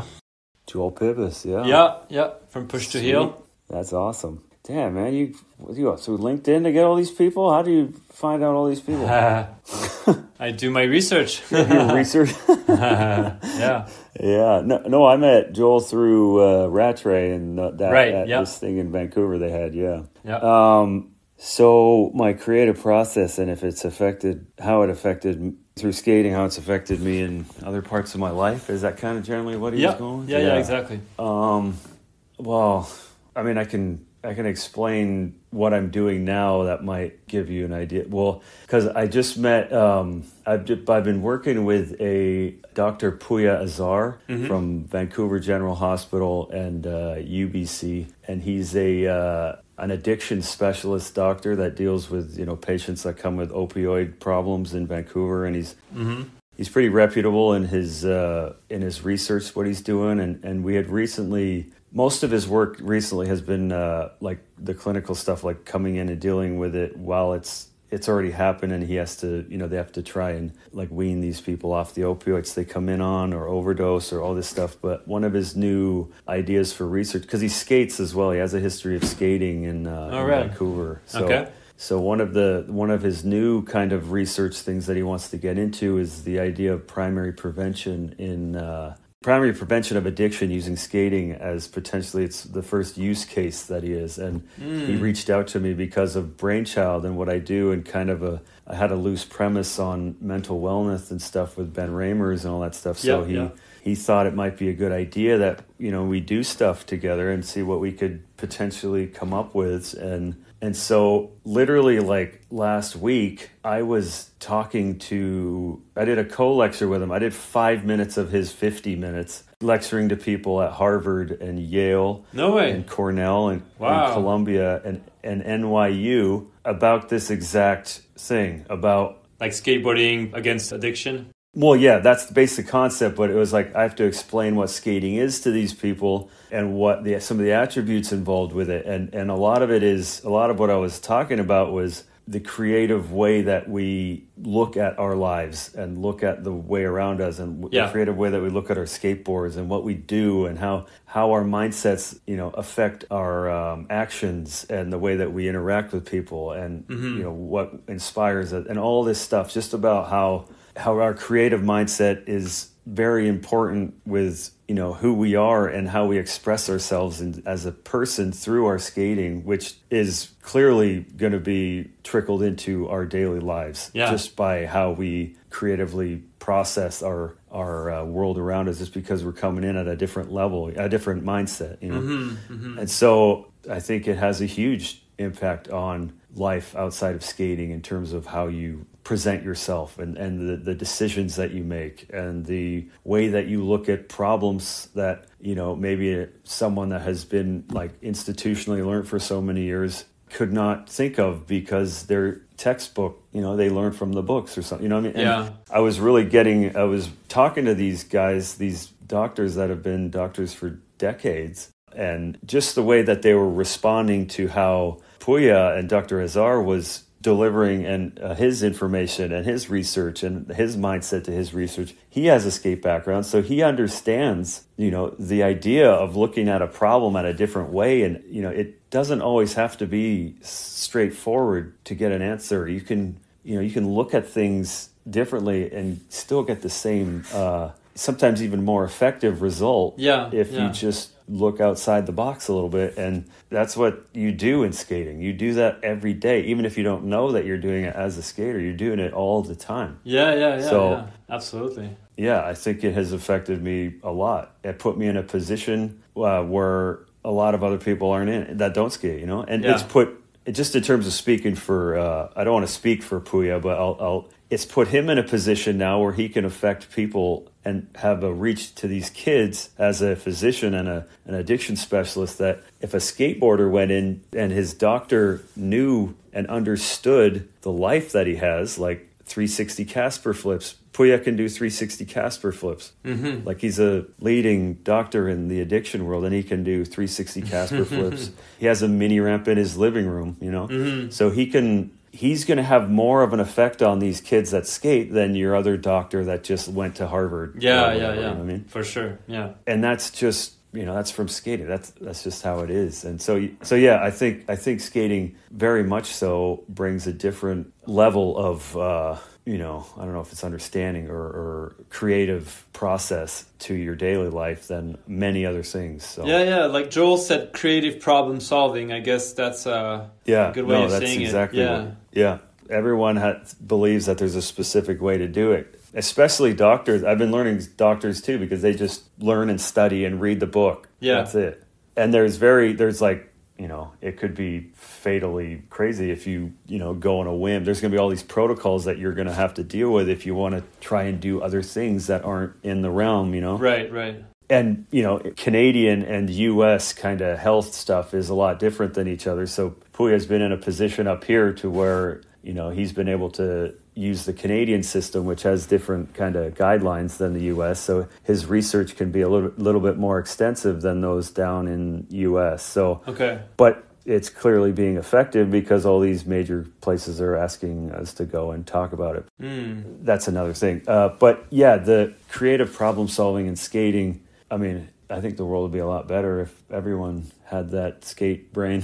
No, absolutely. I mean? There wouldn't be so... you'd be able to, think differently, and absolutely. Super interesting. That could be a whole podcast in itself, just talking about that. It could be. We're actually, me and Puya and I are actually we're starting podcast about all of that.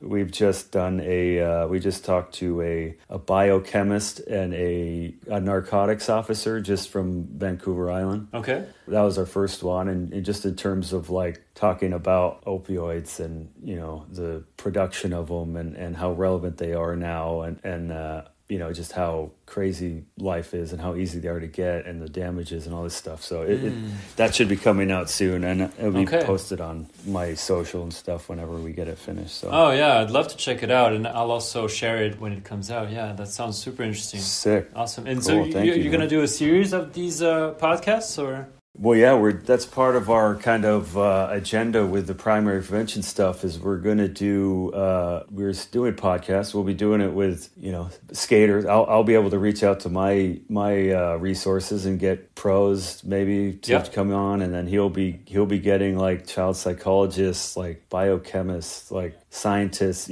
so it'll be the best of both worlds, I think. So I think it might be able to reach a lot of people because they'll be, even though some of the stuff they talk about is, I have no idea what they're saying, but at least the skate kid will, they'll look at me and just be like, this guy has no idea what the hell they're saying either. But he's getting them to explain it in a way that we can. Yeah. So I'm like the dumb sidekick, like Pinky in the Brain.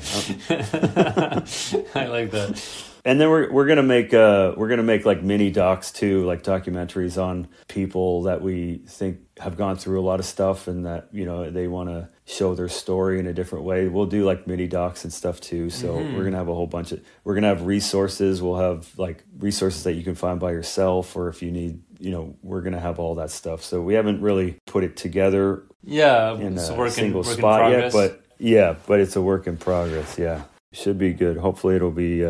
Good, and it can help some people, Oh, I'm sure it will, yeah. That sounds super exciting, yeah. Awesome. Yeah.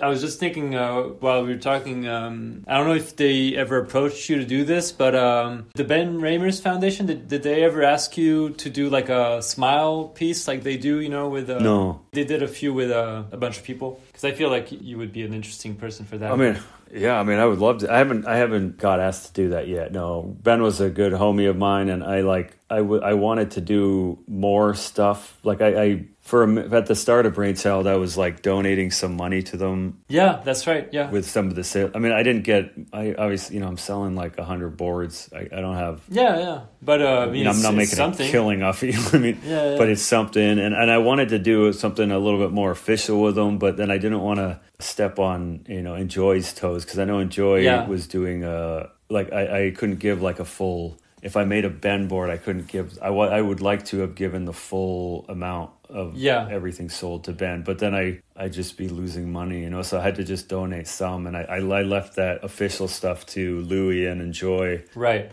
And then I was trying to do a bunch of promote the Ben Ramers Foundation just on the top sheet, and then donate money. But then people started hitting me up with mental issues that they were going through at the time. They were asking me kind of for guidance and stuff with their own problems. And I had to mellow out because I'm in no position to advise people on. Yeah, you can give advice, but of course you're not a doctor, you're not a specialist or something. Yeah, so I felt kind of uncomfortable continually doing that on not really aggressive front, but continually doing the promoting of project, semicolon or the Ben Ramers Foundation, just because then I didn't want to come off as being someone I'm not, and I don't have any.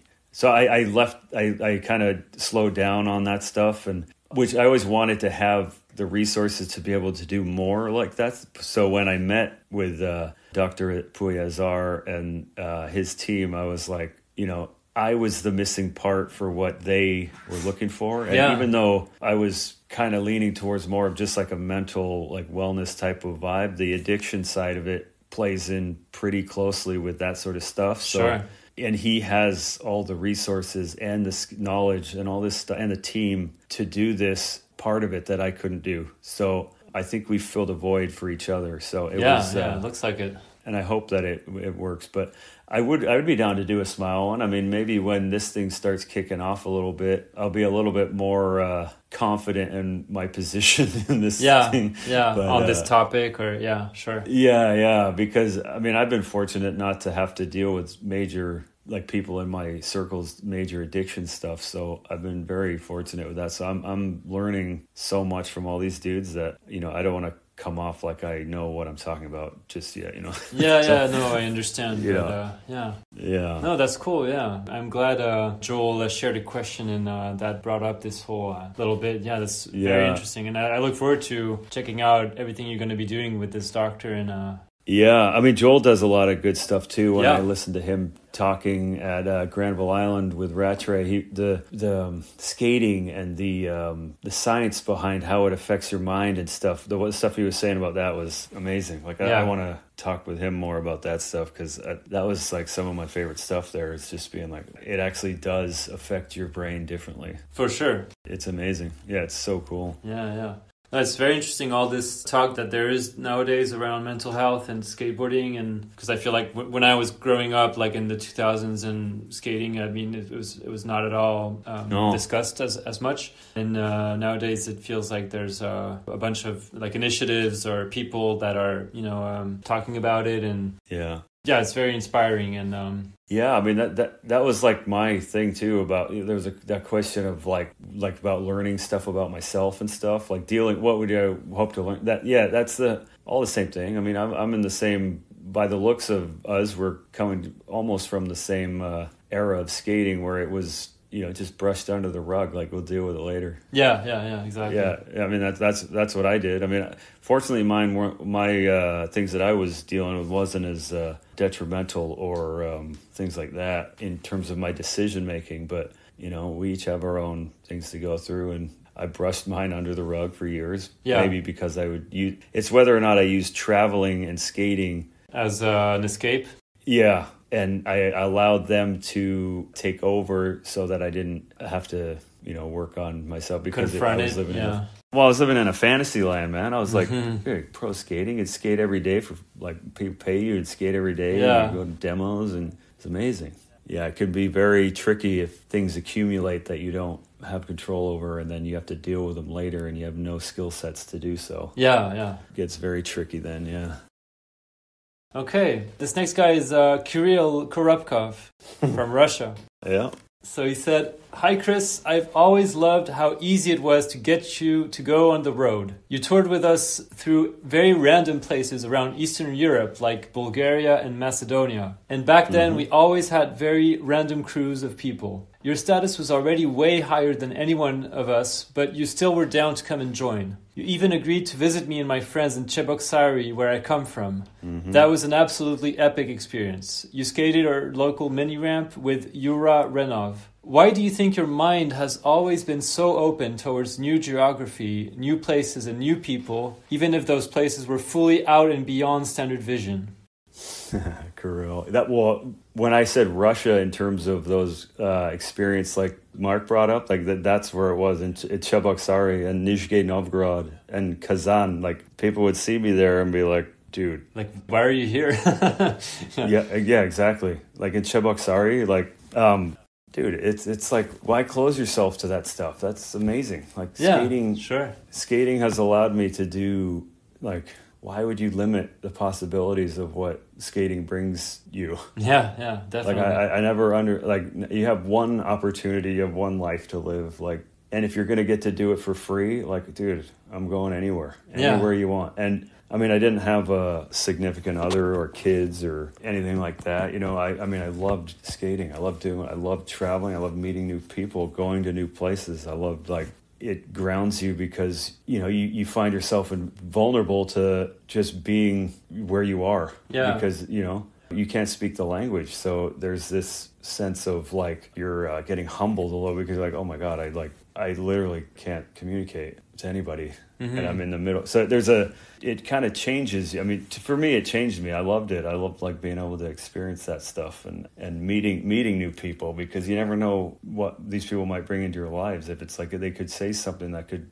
change the trajectory of your life, kind of. Yeah, anything. I mean, skating with Yuri there was amazing. He's funny as hell. Went to Greece with him, like, like I always think of my friend Gaston in Barcelona. Oh yeah, Gaston Francisco. Yeah, do you have a question from him too? No, but I remember his name from. I think he does the skate tales with Matters, doesn't he? He does, yeah. That's he does. right. Okay. He's a prime example because I'd go skating. I met him one time, and I went skating with him on a trip, and we had a good time. And then for the next, like, 10 years, he's moving his way up to, like, dealing with Red Bull and going on these. he got me on so many life-changing... I went to Mount Everest with that guy. Oh, wow. For free with Matters. Incredible. I went to so many places with him. I went to his home in Argentina. It was amazing. I experienced a lot of stuff with that guy. And like, why wouldn't you want to do that stuff? It's like, I want to see everything. I want to go everywhere. Yeah. Just from skating is like a universal language that even if you're in Moscow or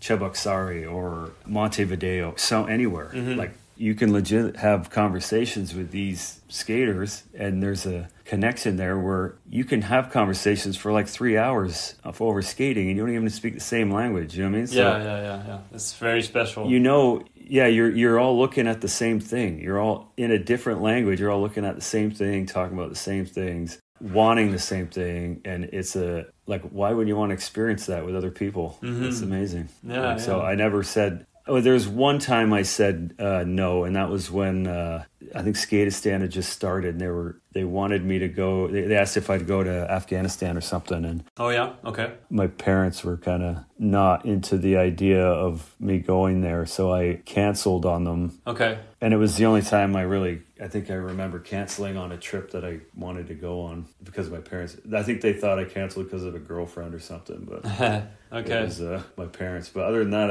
I've said yes like 98% of the time. Wow. Well, why wouldn't you, man? I mean... Yeah, no, for sure. I completely agree with you. But I was also, that being said, I was also in a position where I could say yes all the time. Yeah, I didn't have to work a job, and I didn't have you didn't have many, how do you say it? Basically things that prevented you Tied me down. Yeah, exactly. Yeah. So I'm very aware of that as well. So keep that in mind when you're listening to what I'm saying. yeah, for sure.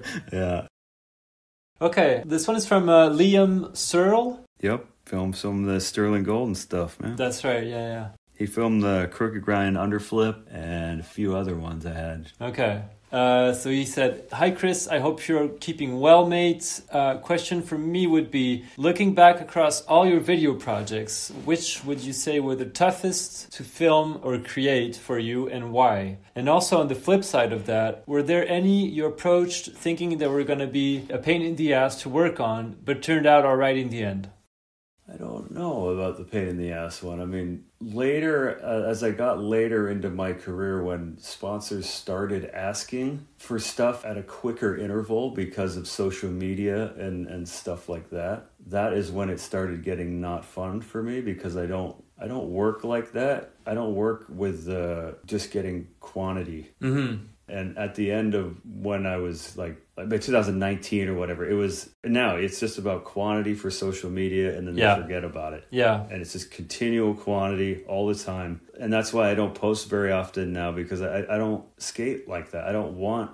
Quantity will bring down the level of my tricks that people will see every day, and then thus bring down the level of excitement. Yeah, what they know of me. It'll humanize me to an extent where it's just like, oh yeah, he just does this stuff anymore, which I don't want, because I spent 25 years trying to be the guy that does the weird tricks, and that's all he does. And that's what I wanted. So social media has really kind of made it not fun for me. Mm-hmm. And so on the flip side, I mean, a lot of the stuff that I worked on wasn't really pain in the ass, really. I mean, because even when you're filming a video, you get the level of excitement you get because of there's varying degrees of gratification and delayed gratification when you're filming, because you'll get you're doing something cool, you wanted to always do it, you did it, so you get to celebrate with the guys that were there, which is always a good time. You're on trips, you're doing all this stuff, so it's awesome. Mm-hmm. And at most of the time I got to choose and just go with guys that I wanted to go with or hang out with. And when you, like Kirill was saying, when you're always open to that stuff, you literally have friends, acquaintances and friends all over the place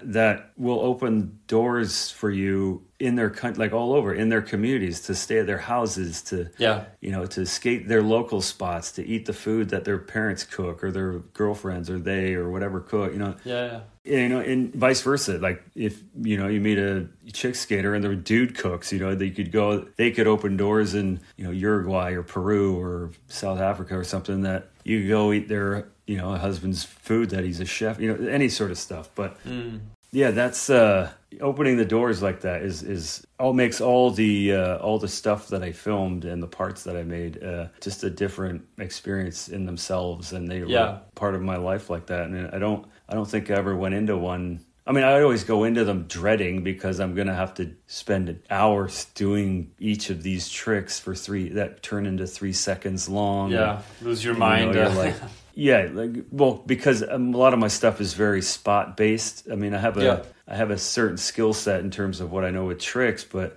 a lot of it is determined by the spots that I find and how I can do these tricks on the spot. So it makes me travel a lot to find new things, and so I always love doing that. I love going to new countries. I love meeting new people with new friend circles or meeting old friends again. And so I don't know if any of them really were like painful or crazy. Painful. I mean, painful in a sense where I would never want to do it again. Yeah. You know? But even cheese and crackers, I mean, we wanted to do it so bad, but obviously doing some of the tricks in there was a total nightmare. I'm sure. But we were having fun nonetheless. That's the abuse we give ourselves as skaters, you know what I mean? We're like, you could spend 30 years learning how to, like, doing kickflips, and then when it comes time to film something and a kickflip, you can't do it to save your life. So, you know, we're a different breed of human, I think. Yeah. But I think the big one was the social media, and that really kind of started changing my perspective on what I was doing with my time and my skating, you know what I mean? Okay, let's see. Chris, what's up, bud? Austin Gardner here. I got 2 questions for you. First one, what do you recall / remember from the Kinked Hubba Dark Slide mission in Barcelona years ago? My memory is so shit, and I remember it being quite the ordeal, and I just want to see what you recall on your end. And then maybe send us off with a fond memory of a time spent with our dear old Benny Boy Ramers. It's been way too long, Chris. Hope all is well with you and Skyla. Cheers, buddy. Yeah, see, my dog's been around the block a few times. Everybody. That's like it, yeah. Yeah, that's Austin from San Jose. He's a super good filmer and skater. Skates with all the guys in San Jose. But so the dark slide, I was in Barcelona, and the Enjoy guys had because there's a spot at the end of that kind of street where that hubba was on. That's like a little bank spot. Actually, there's a few spots there. There's a bank spot at the very end that you can like slide the top of, and then you go up a little bit, and there's this wooden bench that looks like the letter N, like a mellow letter N or whatever. You can slide the like where your knees go. Okay. And I remember they showed up there, and I was. This was also the last trip that I saw Ben on, about like a month or two before he passed away, but. Wow, okay. So he was there. I was like trying to skate around with these guys and show them spots, and Austin was there filming. And I remember going up the street, and there was this hubba thing was there, and I think me and Zach Wallen were just messing. Like I was just messing about on it, like doing. I think I might have been doing it before. I might have been there once and was like, I'm just, having fun. And I was like, maybe you could like no slide it or 50-50 it. Or I started just messing about on a dark slide.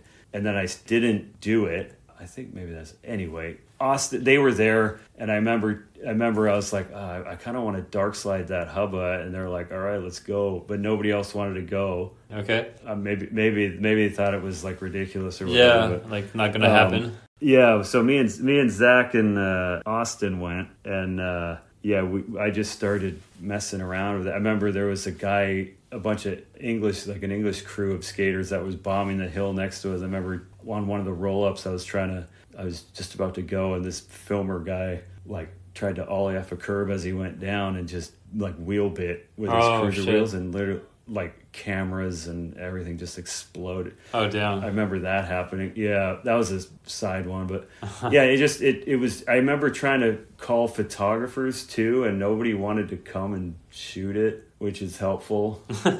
And then so I just gave up. I think there was a Thrasher guy in town, but I think I don't even know if somebody was with Enjoy. Maybe I was trying to get them to go too, but anyway, they didn't show up. They didn't want to go. Okay. And Austin was all fired up. He's like, dude, you could do this. So me and Zach and Austin just went back, and I remember like just trying to mess around with it a bit more, and it took me a little bit to figure it out. But yeah, when I started getting through the kink, it started to get a little bit more real, and then I was like, oh my God, I think I might be able to do this. And then one of the ones kind of happened, and it was a strange feeling that I just dark slid something that I never had to do a dark slide again. Yeah, you can check that one off. Yeah, like done. Yeah, that's the thing. It's like I don't see why I would need another dark slide ever again. Yeah. Because it's like one, it would. That's, abusing the tricks a lot. Like that's when you do a dark slide over and over and over again. It turns into, because dark slide was such this Rodney kind of mystical kind of like holy grail trick that no one either wanted to do or could do. And then so I kind of liked the idea of that. So I didn't do many anymore after that. Like I did that, and I was like, I don't need the dark slide. My skill sets with the dark slide was meant for this, and I don't need to do it anymore because I don't want to degrade that clip for me or he's the dark slide guy. Like I don't need people to say that, So, yeah. But it was, again, amazing time. Austin was awesome to get that. I mean, we had a bunch of the outtakes of me slamming and stuff. I remember taking a couple good ones in the corner, but he had to lead them because they were going filming that day, and they had to. I think his memory card was a little. It was a memory card, or was tapes maybe. Maybe he recorded over. I can't remember, but we didn't keep any of the bails or anything. Oh, okay. So. I was gonna ask that, because I don't think I've ever seen footage of the attempts. No, there was a couple. I mean, obviously there was a couple. There was a night I remember slamming pretty hard into the corner, and it was frustrating to get the angle of the dark slide. If you could tell, I couldn't go right into it. I had to do this kickflip 50-50 dark slide thing and kind of slowly slide into where my feet were comfortable. Yeah. Because I kept overshooting it and going into the dirt, and so it was a bit of a learning curve to figure out what I needed to do there. Yeah. But once I got that, it was relatively to the corner every time, and then it was a matter of if I could teeter-totter it around the corner. Yeah, exactly. And then bring it all the way down.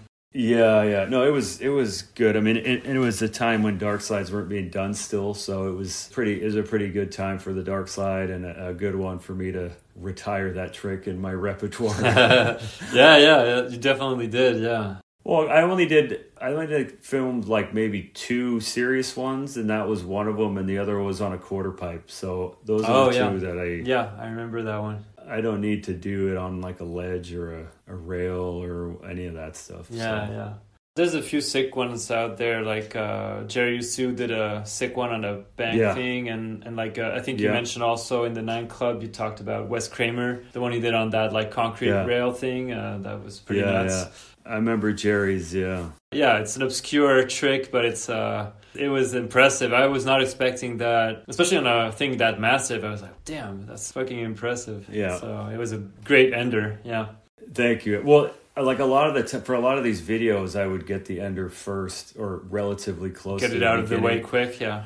Not because of any timeline. It was just that would be the point where I'm like, okay, I got something that could be at the end. Yeah. So now I'm going to film a part and fill it up. Yeah, exactly. That's basically my mindset. So, but yeah, that was, fortunately Austin was there. I mean, in the video at the end, you could see Zach there too. And I was stoked that I got to roll away from that, and that he was there to film it, and I got to hang out with my boys, and and Ramers was there too. I mean, he was amazing. That guy was so funny. And I was, blessed to spend that time with him in Barcelona. He was all over the place there, though. I mean, he's got, I think his girlfriend or something was over there, so there was a little bit of a relationship stuff going on. But oh yeah, okay. He was funny. I mean, not just going to the bar and him. I don't know if they were breaking up. I don't know what was happening, but no, he was super awesome, man. Yeah. And it really sucks that no one can watch him skate or just be around his energy anymore, because it was so fun, man. Yeah. Skating in San Jose with him all the time, and his English little humor that he had. What did that Boy Genius stuff? Was that the Enjoy episodes they did? Those were hilarious. I don't know if I have any like real standout stories. You know, I went to South Africa with Ben. Mm-hmm. It's amazing. He thought a hippo was a rhino. Just weird stuff. Yeah, just weird. Yeah, he was throwing up outside of the van and trying to do kickflip. Yeah, it was just good times with him, man. It was a real shame that happened. Yeah, for sure. It's very sad. Yeah. But yeah, it's rare that you crossed paths with him and got to witness his energy and his skill and... Yeah, no, yeah, he was amazing. He was special guy. Yeah. Yes, he was special. Yeah, I wish there would have been something that we could have done that could have prevented what happened, but nobody knew. All right, this one is from Caleb Shenkman. I hope I'm saying his name right. Yeah, you are, Caleb, yeah. So he said he wanted to ask you about your plans with Barbarians. He said, of course he did. He said, we've been working quietly on some handheld merch. That might get a laugh out of him, but it's still pretty rough in the works. I mean, yeah, I don't know if you know what that is. No, for sure. You do know what? Okay, yeah. Yeah. So Caleb and his partner Amanda, they started crocheting some of my characters that I've been drawing. Yeah, so they're making like handheld crocheted versions of some of the characters that I've been creating. Okay. Amanda, his partner, has been pretty good at doing crochet stuff. So they've like literally been doing like, you know, replaceable hats and like jackets and stuff. So I don't know what the plan is. I mean, we're plans we might be able to bring some merch out, like some stuffed crochet dolls or something, but maybe do custom ones for I don't know, loved ones or people that you don't like or like a lot. I don't know. Okay. But yeah, they're helping me do that. I mean, it'll be fun. It sounds like fun for sure. She's done a couple sample ones. She's dialing in her techniques right now, so we can release something funny. Okay. It's all for fun and games, man. Sure, I mean, of course. Yeah, there's no hate involved with any of it. I mean, usually when you draw someone as a dick, it's some negative thing, but this is just... Much like a lot of the nicknames I give my friends, it's it's out of love and shits and giggles and sure. Yeah. I mean, I started it because of how my skate Instagram, how it was killing me. Like I was like, I got to be able to use Instagram as something besides just a stress and anxiety tool. And so that's why I don't follow anybody with this. I'm like not afraid to like, I'll do stuff and I'll be like, I don't care. You just don't follow if you don't like it. But on my other one, obviously I'm not going to be, you know, telling kids to just beat it, you know? All right. 2 last ones. Okay. Let's do the audio one. All right, Christopher. Quentin asked me for a question. I've been Andrew going over it over and over in my head because I'm like, man, there's so many fun, silly stories of just eating snacks on the road. But you got to talk about the time that someone got in a car accident to get your autograph, because that is burned in my mind as one of the funniest and craziest things I have ever seen. All right. Love you, buddy. Andrew Cannon. Yep, exactly. Yeah. Well, keep in mind that I would go and see Andrew and he likes hardcore music and I don't. So he would take me to these hardcore shows and I would literally just be holding his glasses while he's in the front yelling the lyrics back to the singer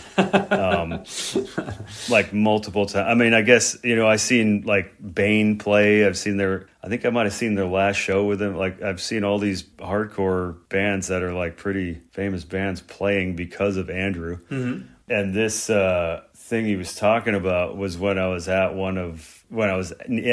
his house. Well, not his house, but in Arizona. Okay. And we were going into some store, and some kid with his homie drove up and asked, you know, did the whole thing like, "Are you Chris?" or whatever. Mm-hmm. And when I said yeah, he sped around, like he looped around the shopping cart thing, and as he pulled into the parking spot that was right next to the shopping cart thing, he smashed into the car that was parked next to him. Oh, shit. But he smashed into the rear end of it, and he pulled out, and then he pulled back in and parked, got out, and asked me to sign something, but he didn't have a pen, so his friend gave him a highlighter. So I signed this piece of paper with a highlighter. Okay. And then he was saying like how stoked he was in some of the skating and all this stuff. And then he was fired up. He just jumped in his car and took off, like full hit and run in the parking lot. And I signed his dollar bill with a highlighter. Oh, wow. Okay. Yeah, not only defacing the dollar bill, but like the highlighter will probably come off in like an hour. So he literally just did a hit and run for nothing and took off. And Andrew was watching it the whole time, and he couldn't believe what he was witnessing. I'm sure people have had way crazier things, but that one, just the timing and him watching it, and like just what the guy just hit and ran, and like it was just bizarre. But so, he loves so that. random. He loves that story that Andrew does. It's sick. I like it. That's funny. Yeah, so I went from being his hardcore glass spectacle holder in the back to causing a hit and run and signing a dollar bill with a highlighter. Yeah, that's pretty badass. Those were the days, man. Those were the days.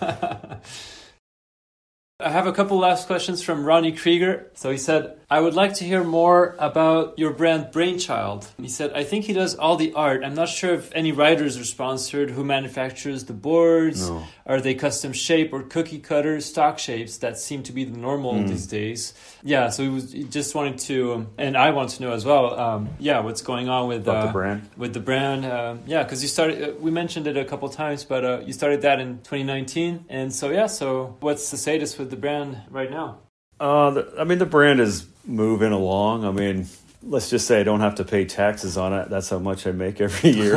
Okay. But it's maintaining. It's going slow. But like I said, I started it. Well, I started because it morphed into something where I was like, I'm just tired of the same kind of like recipe of a brand. Like I'm tired of the cycle of what brands are, and like in skating, like, you start a company, you make a team, you give them boards, they go film, you make a video, do a trip. Like it doesn't do it for me. Mm-hmm. I mean, as much as I like hanging out with my friends and putting friends on the team and stuff, it's like, now it's my money, and I know what they do with the boards, so I'm like, I don't know, because I only make like 100 at a time, so it's not like I got an infinite amount. I make them through BBS, like bareback, so I have to I'm paying for them myself. But I was like, what do I do? How can I make this different, and much like people today on YouTube and stuff, I was like, well,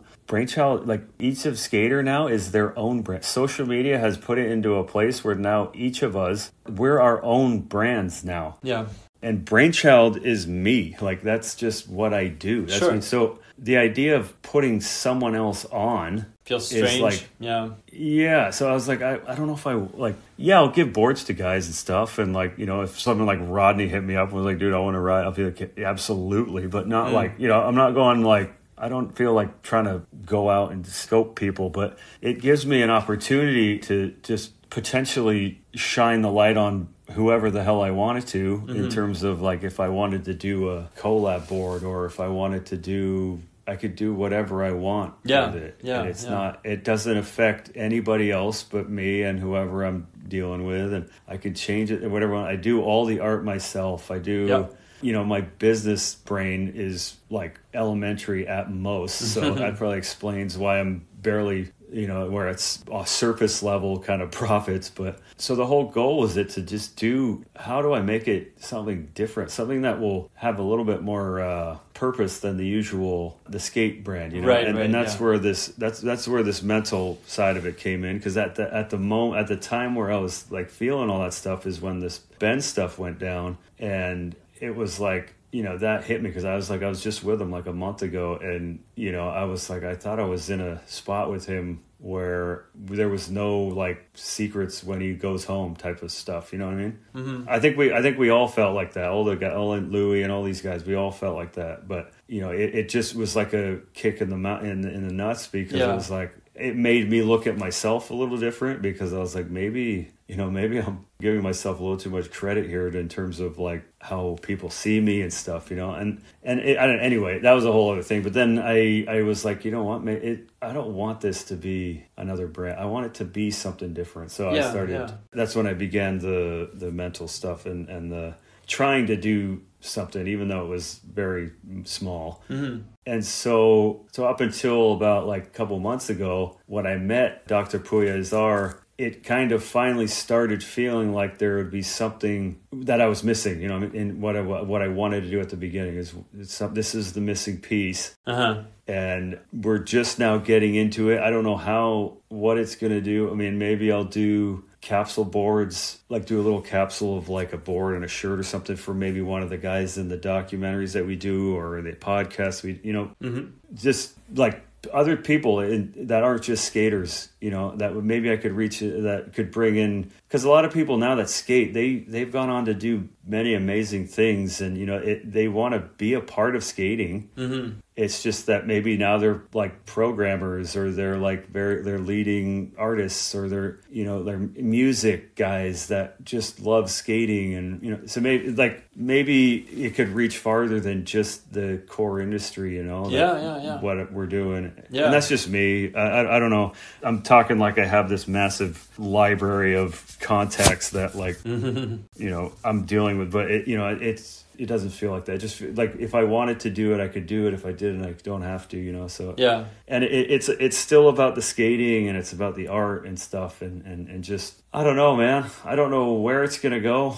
I don't know if it's going to be around next month or if it's going to blow up next month. I have no idea. Yeah. But I like drawing. I've been getting a good response from the people that see the drawings that I do and the skating that I do, and I feel like it's a nice, like, encompasses me as a person pretty good in terms of like what I like and the aesthetic that I like, and my influences in skating from like Mark McKee and Sean Kliewer and Todd Francis and all these dudes. I get to do all this stuff, and I don't know, maybe do whatever I want, really. So there's no real plan just yet. I mean, ask me again in a month or 2 months when I'm more into this primary prevention like agenda that we got going on, and then it could be a totally different story, Sure, yeah. But at least you're still enjoying it, and it's a nice outlet for you to still have a foot in the skate industry and put out some stuff that you do from A to Z yourself and have full control over. And as long as it's fun, and if you can still make a little bit of money out of it and stuff, I mean, why not keep it going, for sure.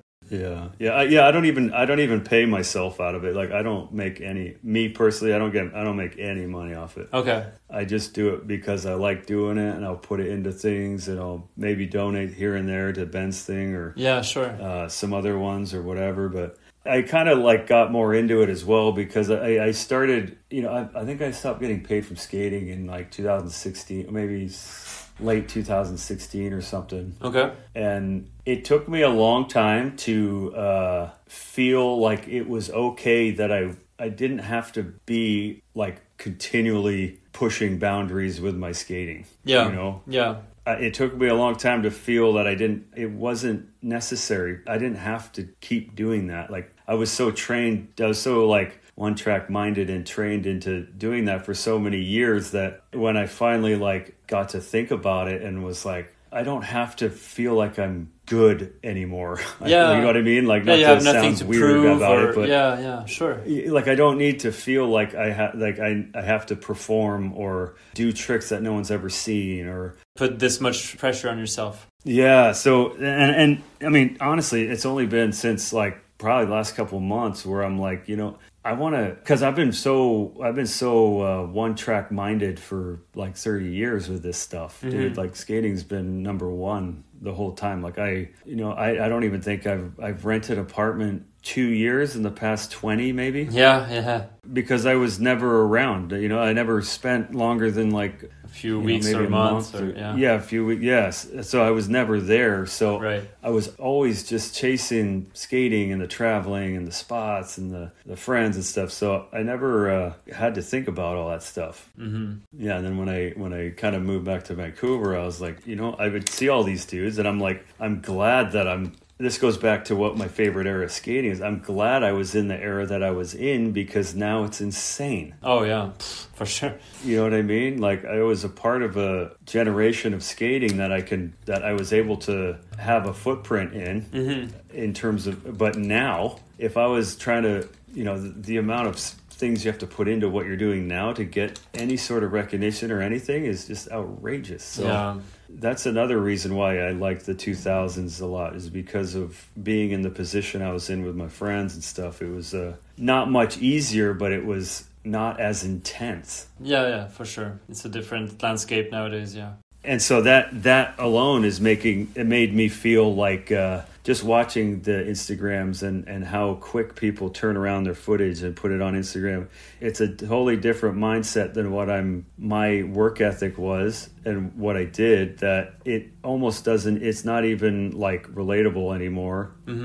That it made me feel like I was good. I'm good in the position that I was in. Like I feel very fortunate to be in the position that I'm in and experience the things that I did when I got to do them. I did a whole career for like 20 plus years, and I didn't kook it that I know of. No, certainly not. No. I didn't like ruin my integrity, because Rodney was always very influential in terms of like how I felt about that sort of thing, because he's like, just in terms of how not saying that he said this, but just in terms of how he lives his life, is that you spend your whole life trying to build up your legacy in terms of skating and your community and what you're doing. And you could ruin it with one action or like a series of words together. You could ruin your whole for sure. career that you put all this time into. So I was very kind of cautious. I was very conscious, of that. And I've been fortunate enough to be able to feel like I came in, I got out all without ruining anything. And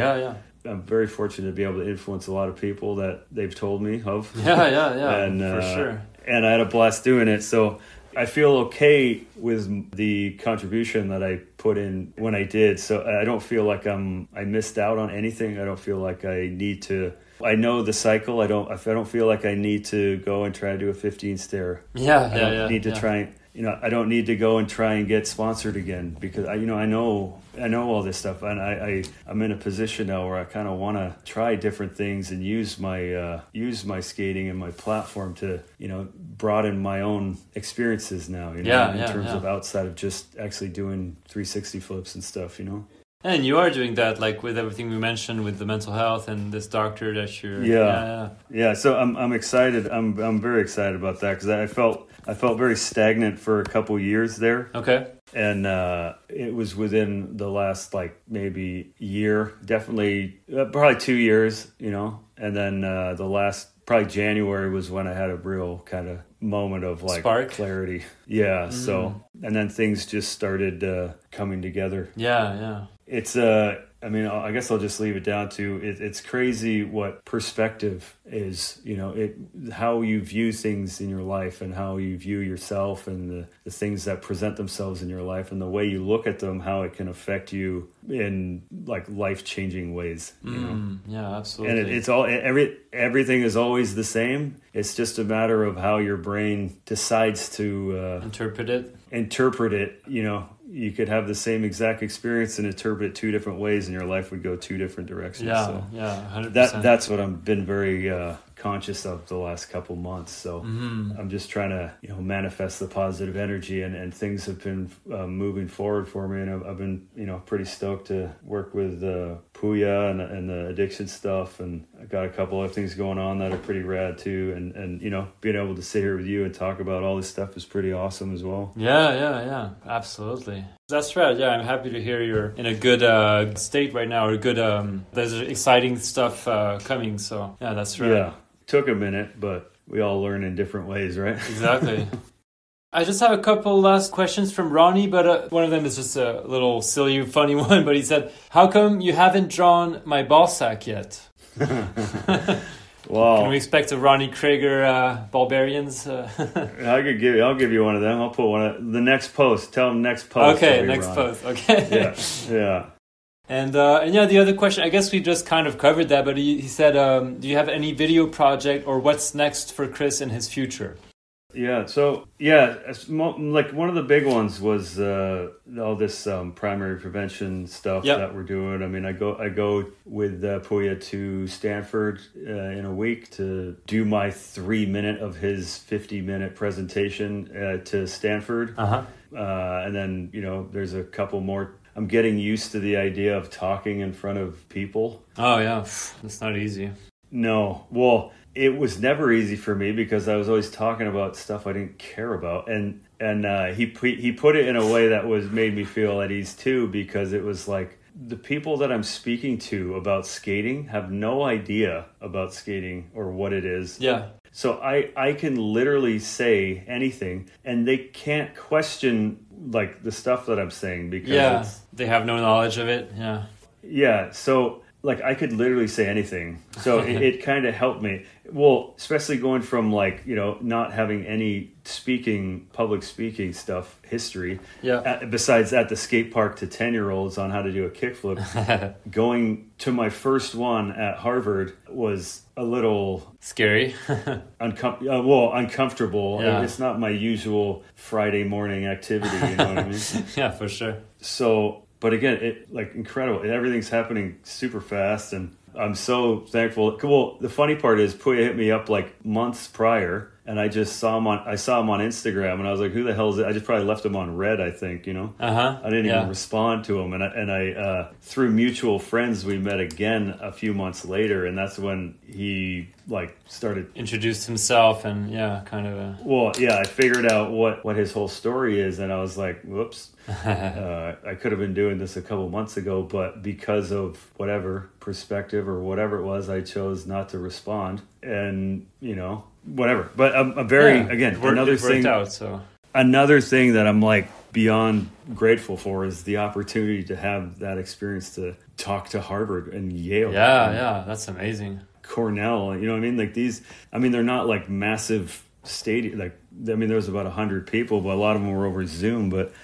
it's just a crazy experience to be able to have. And yeah, it's incredible. I mean, I'm sure you would have never expected doing that a few years ago. Like, oh no, I was telling him I had to he would have to do some serious convincing to convince me that that's a good idea for me to do that because he's on another planet with what he's doing with addiction stuff. So it felt almost like a novelty that I was there. But a lot of it, his research and probably the stuff that he's most excited about is finally because he can work with skating, which all this groundbreaking stuff that he's doing in addiction medicine and all this stuff. And the one thing that that he's so excited about is that he gets to finally work with skating. You know what I mean? Yeah. And it's just amazing. And the fact that he because Rodney was out in New York too then, so we met up with Rodney, and so nice. It was like a full circle thing. It was awesome. He was doing one of those Tony the I saw that. Yeah, like a conference thing. Yeah, so he was doing one in New York at the time, so I got to see Rodney again, and Puya got to meet Rodney. So it was full amazing, circle, man. It's like it's so rad, so rad that I'm a part of this stuff, which is hopefully it'll do some. If it affects one person differently, that makes it all worth it. Oh yeah, no doubt about that. That's super exciting. Yeah, it's funny that because I know Rodney has been doing not necessarily on mental health, but has been doing conferences and stuff for a few years now. Yeah. And so it's interesting to see you going down that path as well on a different kind of topic and stuff. But that's dude, rad. I'm nothing like Rodney. Like mine was literally like bare basics of anything, like when the attributes of skating, like just self-expression, like no teachers, like creative mindset, risk tolerance, like impulsive decision, like just skimming the surface. That's what I was about, and I can talk about that stuff all day. And nobody can talk to skateboarders that don't skate about those things because that's what we live every day. Sure. So it was easy. When it starts getting into like the stuff that Rodney talks about, like I don't know if I have that sort of gusto to stand there for 50 minutes with no paper and just be like, yo, this is what's up. It's pretty gnarly, But who knows? Maybe you'll do in a few years from now, you'll do a TED Talk or something, or who knows? Well, maybe. I mean, I could see that happening with this stuff. Yeah, because sure. you know, Puya definitely has the resources to make that happen, which would be insane. Yeah. We'll see. Yeah, we'll see. We'll see Fingers what crossed. Awesome. Yeah, let's wrap it up here. Thank you so much, Chris. All right. I appreciate it so much. And I was a fan, and I'm an even bigger fan after this long chat. So yeah, thank you so much. Thank you, man. Yeah, this was a No pleasure. worries. Thank you. That's it for my conversation with Chris. Follow him on Instagram at WaywardNephew. Follow also at Brainchild Skateboards and at Bulbarians. Do yourself a favor and go watch and rewatch all of his amazing video parts that we mentioned throughout our chat, and keep an eye out for his upcoming projects around mental health with Dr. Puya Azar. Thank you for tuning in. See you soon for a new episode of Beyond Boards.